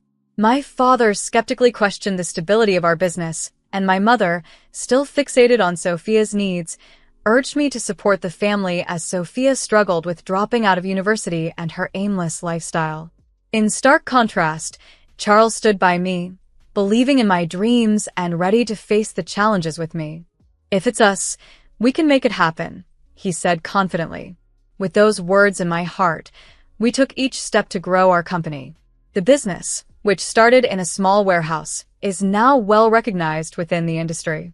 6 years ago, we finally achieved our dream of owning a vacation home, a testament to our hard work and the journey we embarked on together. After an extensive search, Charles and I found our dream vacation home perched on a hill, surrounded by trees, with a stunning ocean view that took our breath away. "This is the one," Charles declared, and I felt the same surge of certainty. Despite my parents' objections over what they deemed an unnecessary luxury, their disapproval ran deeper, still not fully embracing my career or the life I was building with Charles. But none of that mattered. This home was a testament to the dreams Charles and I shared. On our first night there, we sat on the deck under a starry sky, the waves a gentle hum in the background. Charles took my hand and whispered, "Ava, let's grow old together here." Those words echoed in my heart, a promise of future serenity. But that tranquility was shattered by a phone call from my father the morning after I returned from a business trip to Southeast Asia. "Ava, I need to talk to you," he said, his voice falsely confident. I sensed nothing of the impending storm. "It's about your vacation home," he began, and I felt a chill of foreboding. "What about it?" I asked, casual yet cautious. "I've sold it. The ownership transfer is next month," he stated bluntly. His words struck like a blow. "What are you talking about?" I stammered, disbelief and anger intertwining. "Sophia is in trouble," he continued. "She failed at an investment and now owes $500,000. I thought you'd understand. She needs help with the debt." Anger surged through me. "And you sold our vacation home to cover her mistakes? You did this without asking?" He tried to justify. "You barely use it. Sophia's life is at stake. Isn't her well-being more important than a seldom-used house?" "That's Sophia's problem, not ours," I replied, my voice shaking with the effort to remain composed. "How could you sell our home without our consent? How did you even proceed with the sale?" There was a pause, a moment of hesitation from him. "I had your signatures. The documents were prepared." "Forged them?" I gasped, the weight of their betrayal sinking in. "This is a crime. An unauthorized sale is fraud. Don't be ridiculous, Ava.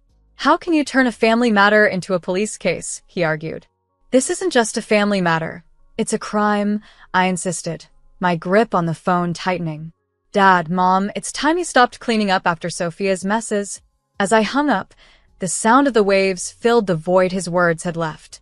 The ocean breeze cooled my flushed cheeks, the vacation home before me, a symbol of what Charles and I had strived for, now tangled in a web of deceit.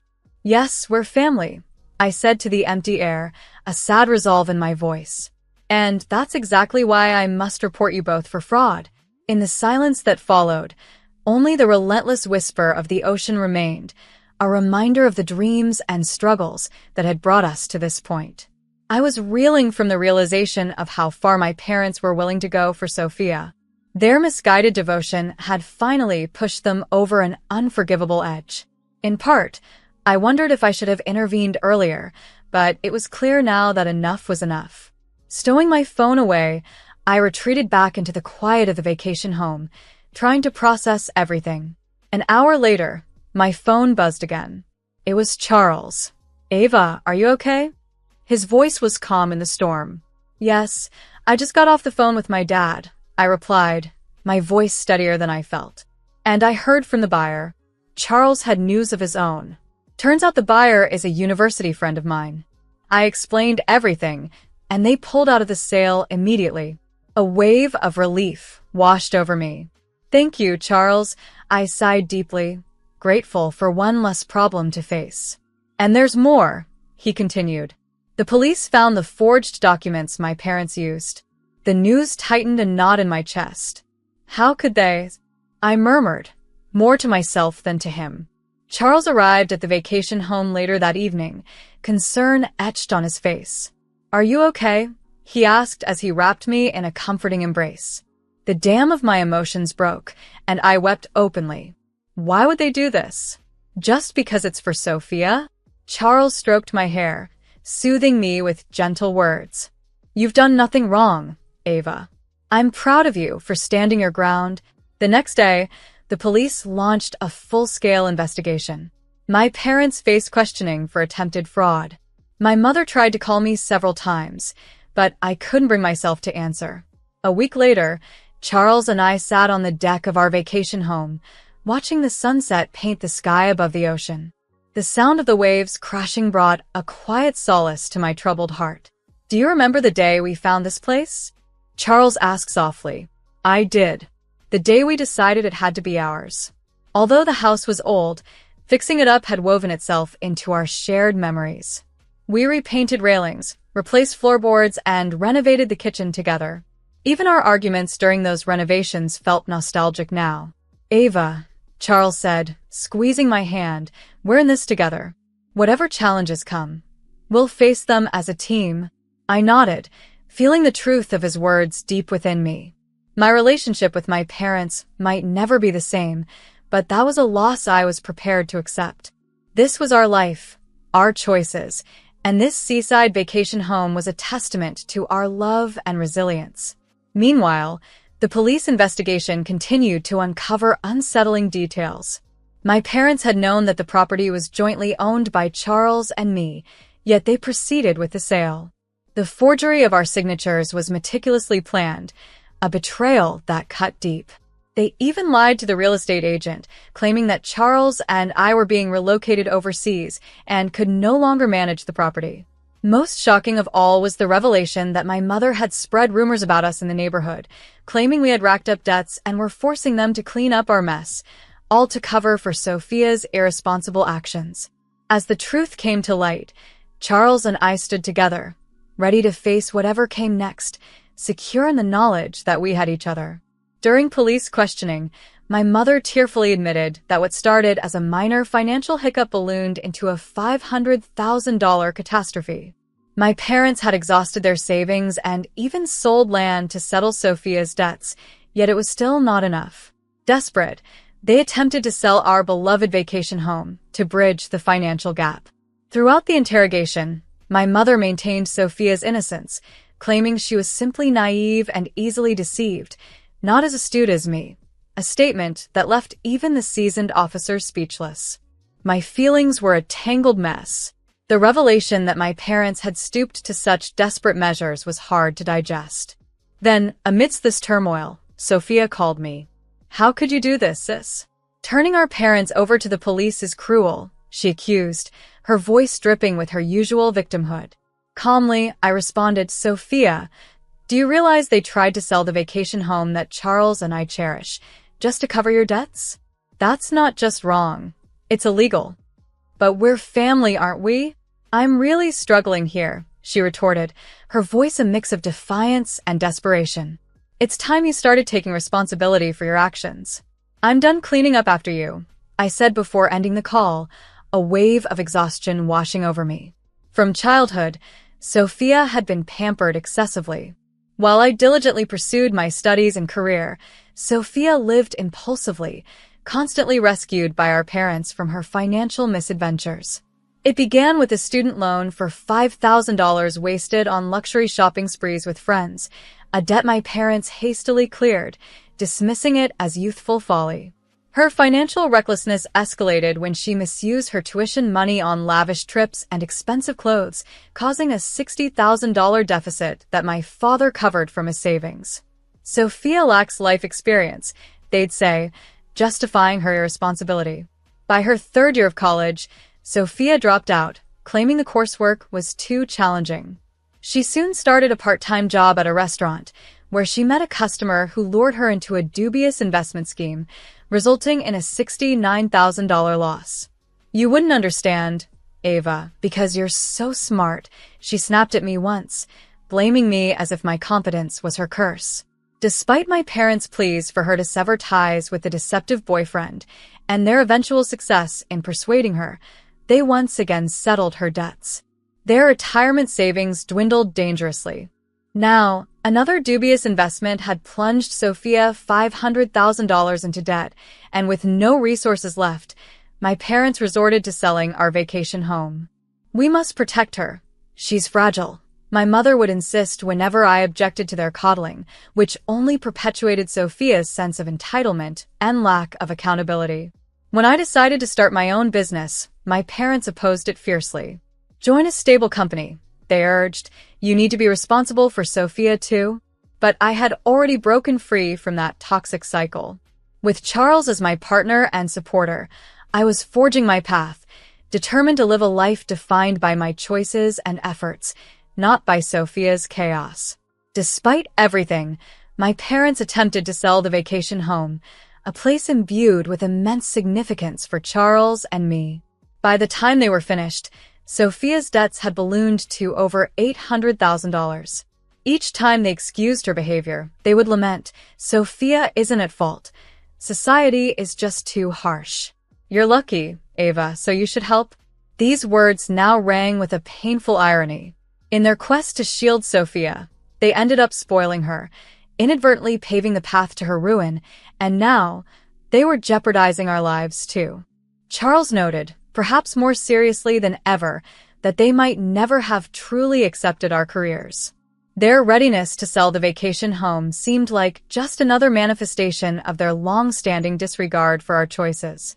That's their problem, I stated firmly. Our connection, our shared dreams anchored in this vacation home, were untouchable.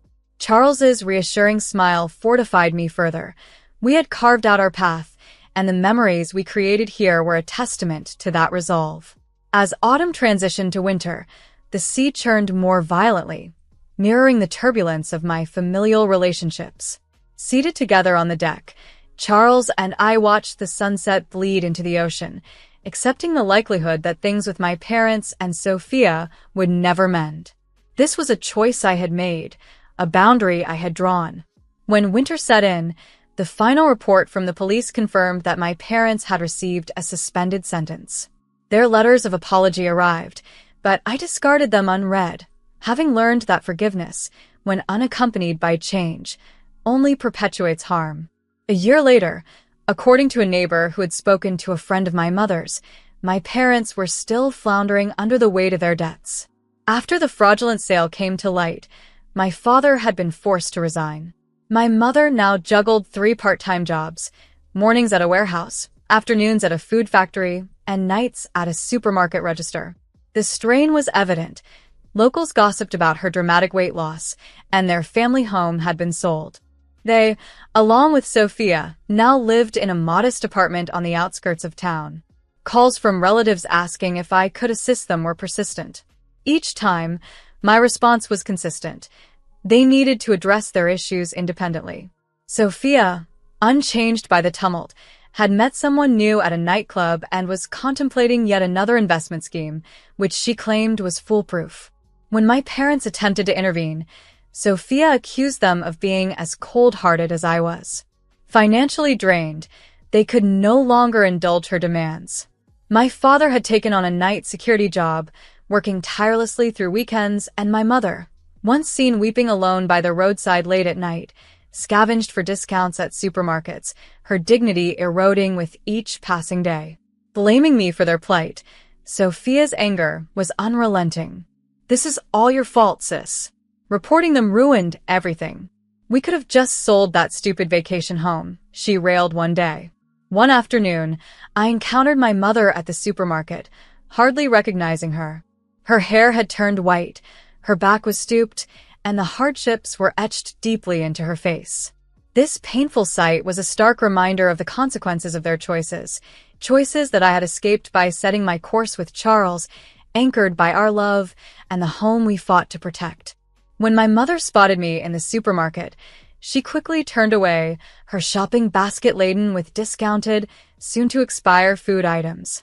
Meanwhile, I learned that my father had collapsed during his late-night security shift, exhausted from overwork. Despite his doctor's warnings, he returned to his job immediately, driven by the fear of debt collectors and their relentless calls. As the year drew to a close, I received an email from Sophia. "Ava, lend me $100,000. I promise I can turn everything around with it." Her consumer loans were maxed out, her credit cards were frozen, and she had exhausted all potential sources from friends or acquaintances. Now, cornered, she was reaching out to me, the sister she seldom acknowledged unless in need. I chose not to respond to her plea. Instead, I sent my parents links to counseling and debt management services. This was the extent of help I was prepared to offer. "Why didn't we see what was happening before it got this bad?" a friend of my mother's lamented. The question echoed in my mind, a painful reminder of the choices that had led my family to ruin. Standing by the window overlooking the ocean, I felt a deep sigh escape me. That evening, as I stared out at the restless waves, Charles came up behind me and wrapped his arms around my shoulders. "You're not at fault," he reassured me. I nodded, comforted by his presence and the firmness of his support. I had made a difficult but necessary decision. Breaking the silence, Charles's voice held a note of resolve. "I've been thinking," he began, his gaze serious.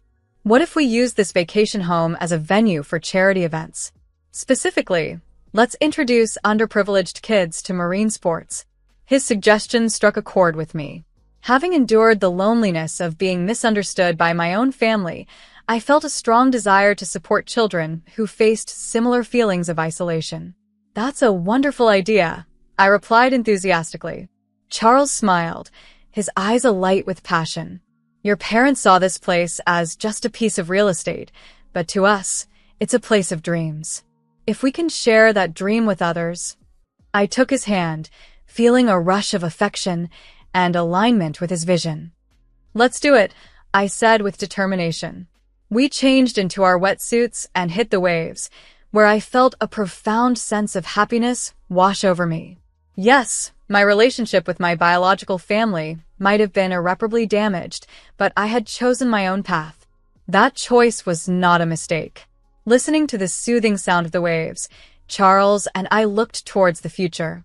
This vacation home would continue to nurture our dreams, and now it would also serve as a beacon of hope for others chasing their own dreams.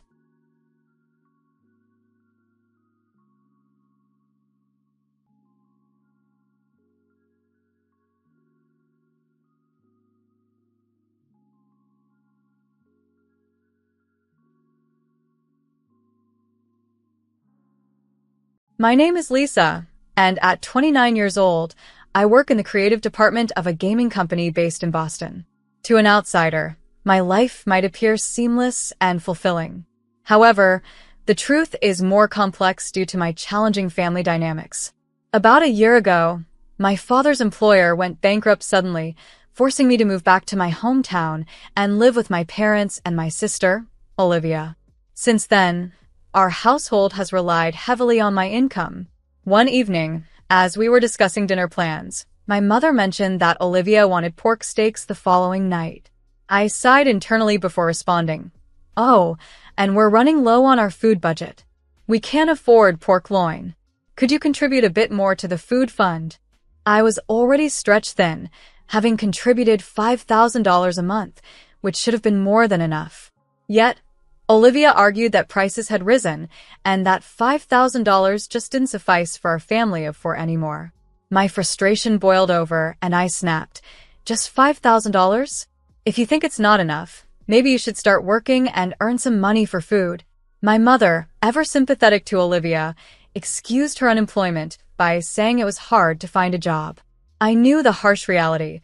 Olivia was not just job hunting but also wasting her days, and my mother was giving her the money I provided as pocket money. In a heated moment, I suggested, if it's so hard to live here, why don't we sell the house and move to Grandma's hometown? She runs a successful Italian restaurant in Revere. We could work there, and life would probably be easier. My mother instantly rejected the idea, wary of the hard work involved, especially in pizza making, which Grandma was very strict about. My father chimed in, questioning why we were so quick to rely on Grandma's help, calling it spoiled behavior. It was ironic and maddening to me, given that I was the one financially supporting us while my sister resisted working. I argued that Olivia, at 27, could at least look for a part-time job, as many do while job hunting. But my mother dismissed the idea, claiming Olivia was too busy helping around the house. My father supported this by listing Olivia's minor contributions, which seemed trivial compared to my daily efforts of preparing breakfast, making lunch, managing our finances, and handling taxes. Despite all this, my parents have always shown a preference for Olivia since our childhood. It was clear that my contributions were overlooked while Olivia continued to be the favored child. This disparity in treatment, despite my hard work and her lack of initiative, left me feeling underappreciated and strained within my own family. Olivia, with her refined features and charm, has always been the favored child in our family, which perhaps explains why our parents have treated her with special consideration. You might think that such circumstances would drive me to leave, but complex personal reasons make it difficult for me to move out, leaving me to cope with daily stress. Days went by without much change, and initially, I didn't notice Olivia's absence from the house. I assumed she was just out and about as usual, but as days turned into more without any sign of her, I began to grow suspicious. Then, one day, as I returned home and was about to head to my room, I overheard a shocking conversation between my parents in the living room. I can't wait for the souvenirs from San Diego. Olivia is really lucky. Right now, she must be relaxing on the beautiful beaches of San Diego and enjoying meals at delicious restaurants, my mother gushed. I want to go to San Diego too. Maybe we should plan a trip together next time. Confused and astounded, I couldn't help but interrupt. Wait, what are you both talking about? Olivia is in San Diego right now. Their puzzled expressions matched their response. Yes, that's right. Struggling to keep up with this unforeseen revelation, I questioned, but how can she afford the trip? She doesn't even work. Actually, she won it in a sweepstakes. Olivia has always been lucky with these things, my father explained. Though surprised, I decided to accept that explanation for the moment. However, the next day, while I was at work, I received an unexpected call from a credit card company I rarely use. They informed me of high charges over the past 4 days amounting to $90,000. I was stunned. I had no memory of making such transactions. Immediately, I suspected Olivia was behind this. Despite winning the hotel stay and flight tickets, she must have needed funds for her other expenses in San Diego. Determined to uncover the truth, I contacted her. Olivia, what are you doing? Explain yourself. Oh, I'm surprised you called, sis. I thought you were expecting souvenirs, she joked. Cut the jokes. You've been using my credit card without my permission, haven't you? She replied nonchalantly. Oh, did you notice? It was just an oversight. Furious, I retorted. What are you thinking? Using someone else's credit card fraudulently is a crime. It might be a problem if it were someone else's, but it's different among family members, Lisa. You really should study more. How could you spend $90,000 in just 4 days on this free trip? Excluding airfare and accommodation, I had to pay for tourist activities, luxury dining, branded shopping, and transportation. Before I knew it, the expenses had far exceeded $90,000. Why are you so angry? I used the card because it was about to expire. That's why, sis. I'll leave the payment to you, she cheerfully said before hanging up. This incident was so sudden and bewildering that I was left utterly speechless. Following that, she kept contacting me, but I was too overwhelmed to respond, trying to process the audacity of her actions and the apparent normalcy with which our parents accepted them. This deep-seated favoritism and disregard for my boundaries made it painfully clear that the disparity in how we were treated was profound and ingrained, making my daily life even more taxing. I decided not to respond at all to Olivia's provocations. Eventually, she left a message on my answering machine that, despite its frustrating content, made me laugh. It seems I've gone and done it. I'm truly foolish. That evening, when I returned home, my parents were quick to confront me. Welcome back. How can you be so indifferent? Olivia is in a tough spot because you stopped the card, they exclaimed. Well, my card was misused, so of course I stopped it, I replied coolly.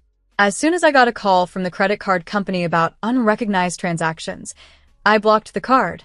This action had caught Olivia off guard. She had panicked and lashed out at me. Since I consistently avoided responding, she eventually turned to our parents for help. Your sister is in trouble abroad, and you're not going to do anything, they continued. Just because we're family, it doesn't mean it's okay for her to casually use my card to rack up $90,000 in charges. That's not something to be indifferent about. How cold can you be, they criticized. She intended to buy souvenirs for us with that card. What's the problem with that? You're both unbelievable, I retorted, frustration mounting. How can you come to such a conclusion? Can't you think normally? She's not thinking of us. She's just having fun at my expense. Can you still say that after hearing this message? At that moment, I pulled out my smartphone and played the message Olivia had left. Make the card usable, you miser. Our parents' cards are already maxed out and can't be used. Being so stingy about giving me pocket money for a trip, how useless can they be? Hearing Olivia's angry voice, my parents' initial anger quickly faded, and they hurried to their room to check the status of their credit cards. A few minutes later, I heard screams of panic.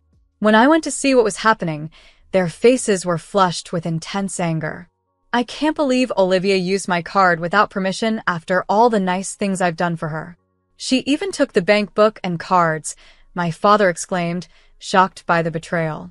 Oh, wasn't that supposed to be a kind act by Olivia? Buying souvenirs for us? You said she was trying to have fun for us, right? I retorted coldly. Yes, that's right, but our money is still safe, right? My parents muttered ambiguously. Seeing my parents' attitudes flip once they realized their assets were safe, I couldn't hide my disappointment. Then why don't you increase the card limit and expedite the repayment so she can use it again? Why don't you let the kind Olivia, who tried to buy souvenirs for you, have it? That's not possible, because we have no savings left. What will we do? Olivia is in trouble without being able to eat or drink. My father suddenly pleaded with me. Lisa, we will start anew. We vow to keep supporting this family together, so please help Olivia, he implored. What are you talking about? Does everyone even include me? I said mockingly, moved by my father's plea yet skeptical of their sudden change of heart. It's a bit late for apologies now, I concluded, my words heavy with irony as I processed the chaotic turn of events and the clear favoritism still at play. As my mother earnestly pleaded with me, her words tinged with regret, she promised, I will change my ways. I swear to do my best to support everyone from now on. I will do no wrong to you or to her. Despite their seemingly genuine words, I couldn't help but laugh quietly at the absurdity of the sudden turnaround. As they went off to check their room, I pondered my next move. In my hand, I held a credit card I had found, still valid and untouched. Why don't you give this card to Olivia and enjoy a family trip as well? I suggested, somewhat mischievously. My parents were overjoyed by the idea and immediately got in touch with my sister. As they excitedly prepared for their trip, I reserved their flights to San Diego online, a smile playing on my lips. 4 days later, as my family returned from San Diego, Olivia greeted me unusually warmly. "Big sis, thank you for letting us enjoy San Diego. Oh, it's rare for you to come pick us up. Are you expecting souvenirs?" Her tone was light, almost mocking. Unfortunately, I didn't buy anything. It seemed they had enjoyed their trip thoroughly, but had quickly forgotten their recent promises of gratitude and change. Watching their carefree demeanor confirmed my resolve for the plan I had been carefully preparing. I couldn't contain my excitement. "It seems like you had a lot of fun. Was that the last big moment of your life?" I asked cryptically. "What do you mean by last?" Olivia asked, puzzled. "Actually, I've decided to sell the house. On a whim, I've already shipped our belongings to a new place and arranged for someone to pick us up," I revealed nonchalantly. As I spoke, they noticed the "for sale" sign at the entrance of our home. "What is this? Did you really sell the house? What's going on?" they exclaimed in shock. Taking a deep breath, I explained further. A real estate agent, a friend from my university days, had been interested in this land for a while. I always refused because I thought maintaining this house, which was not built by our grandmother, was more cost-effective. However, I recently changed my mind. I realized that by selling this house and starting to live alone again, I could gain both financial and mental freedom. Selling it on your own is illegal. This house belongs to Dad. There's no way you could do anything about it, my parents protested vehemently. Calmly, I responded, "Oh, you seem quite energetic about it. But what would you think if you knew that the house and land are actually registered in my name? Dad, do you remember when you came to me because you couldn't pay the taxes, and I agreed to help on the condition that we change the registration to my name?" That's right," I continued. "I didn't leave this house because it was registered in my name. I was looking for a way to get you out of the house. It was difficult to find an opportunity because you were always home. However, the chance to sell finally came when I sent you to San Diego as planned. Everyone was out of the house, and I could finally sell the house and the land." "Oh," they gasped, realization dawning. "As I mentioned earlier, the luggage has already been sent to the new house, so don't worry. And the pickup should be arriving soon. Yes, Grandma is eagerly waiting for everyone. She can't wait to see you all again," I concluded, hinting at a new beginning, possibly under Grandma's watchful eye, where perhaps a different set of rules might apply. My grandmother agreed to take us all in to try and set things straight. "Send their luggage ahead," she instructed me, hinting at the impending discipline she was prepared to enforce. When I relayed Grandma's message about daily pizza making and cleaning, my parents and sister were visibly shocked. "We can't go to Grandma's," they protested. "That's right. We don't want to go." "Ah, I see. Well, you can do as you like, but without a house or jobs, how are you going to live? There's also the payment for that credit card. How are you going to pay such a large amount?" I inquired. "What are you talking about?" "The card is in your name," they assumed. "Be careful. It's under a different name," I corrected them, watching as my mother hastily pulled out the card I had given her and checked the name, her face draining of color. "Wait, this card is in Olivia's name?" "That's right. The credit card I gave you was found in Olivia's room. It was the first card she got when she started working, but she quit soon after, claiming the job wasn't a good fit. It seems she hadn't used it until now." "What? I've spent too much. What should I do about this?" Olivia panicked. "Since it's your name on the card, you have no choice but to pay, and make sure you earn enough to cover it. All of you, without causing trouble to Grandma," I asserted. Olivia resisted, but our parents, seeing no other way out, silently braced themselves for Grandma's strict regime. Together, they headed to her house and restaurant in Revere. There, under the tutelage of Grandma and the veteran staff, they were taught to work diligently, even as they shed tears. Olivia, under Grandma's stern orders, eventually repaid the $90,000 she had fraudulently charged to my card. Although my original plan had been to settle everything by selling the house and land, Grandma managed to recover the living expenses I had previously paid and even arranged for a portion of my parents' salaries to be transferred to me. I moved to an apartment closer to my workplace and started living alone. The new life was going smoothly, and I was enjoying peaceful evenings looking down at the city from my balcony. One evening, as I watched the sunset, my phone rang. It was Grandma.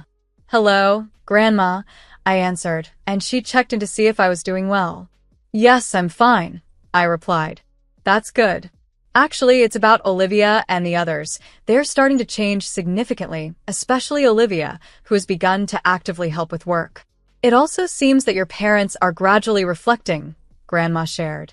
She continued, "Lisa, it must have been tough. I believe I understand how you feel. Sometimes, family can be a burden, yet it is also something we should support. I hope you can forgive them someday." Listening to Grandma's words, her voice filled with hesitation and concern but also significant resolve, I felt a mix of emotions. "There's no rush. Take your time and think it over until your heart settles," Grandma said kindly. I nodded to myself. "Understood, Grandma. I'll take my time and reconsider everything," I replied, then quietly hung up the phone. As I gazed out the window at the urban landscape, the darkness of night gradually enveloped the city, and a whirlwind of emotions churned within me. While anger and sadness still lingered, a small spark of hope for the future began to emerge. Returning to my room, my eyes were drawn to a family photo. In the photo, a young Olivia and I smiled along with our parents. Looking at those happy faces, I contemplated the complex tapestry of family ties, realizing that perhaps, in time, forgiveness might find a place in my heart. I often found myself reminiscing about the joyful days of our past, wishing we could somehow return to those simpler times. Yet reality had a way of snapping me back to the present. As time marched on, I found my life gradually settling back into its old rhythm.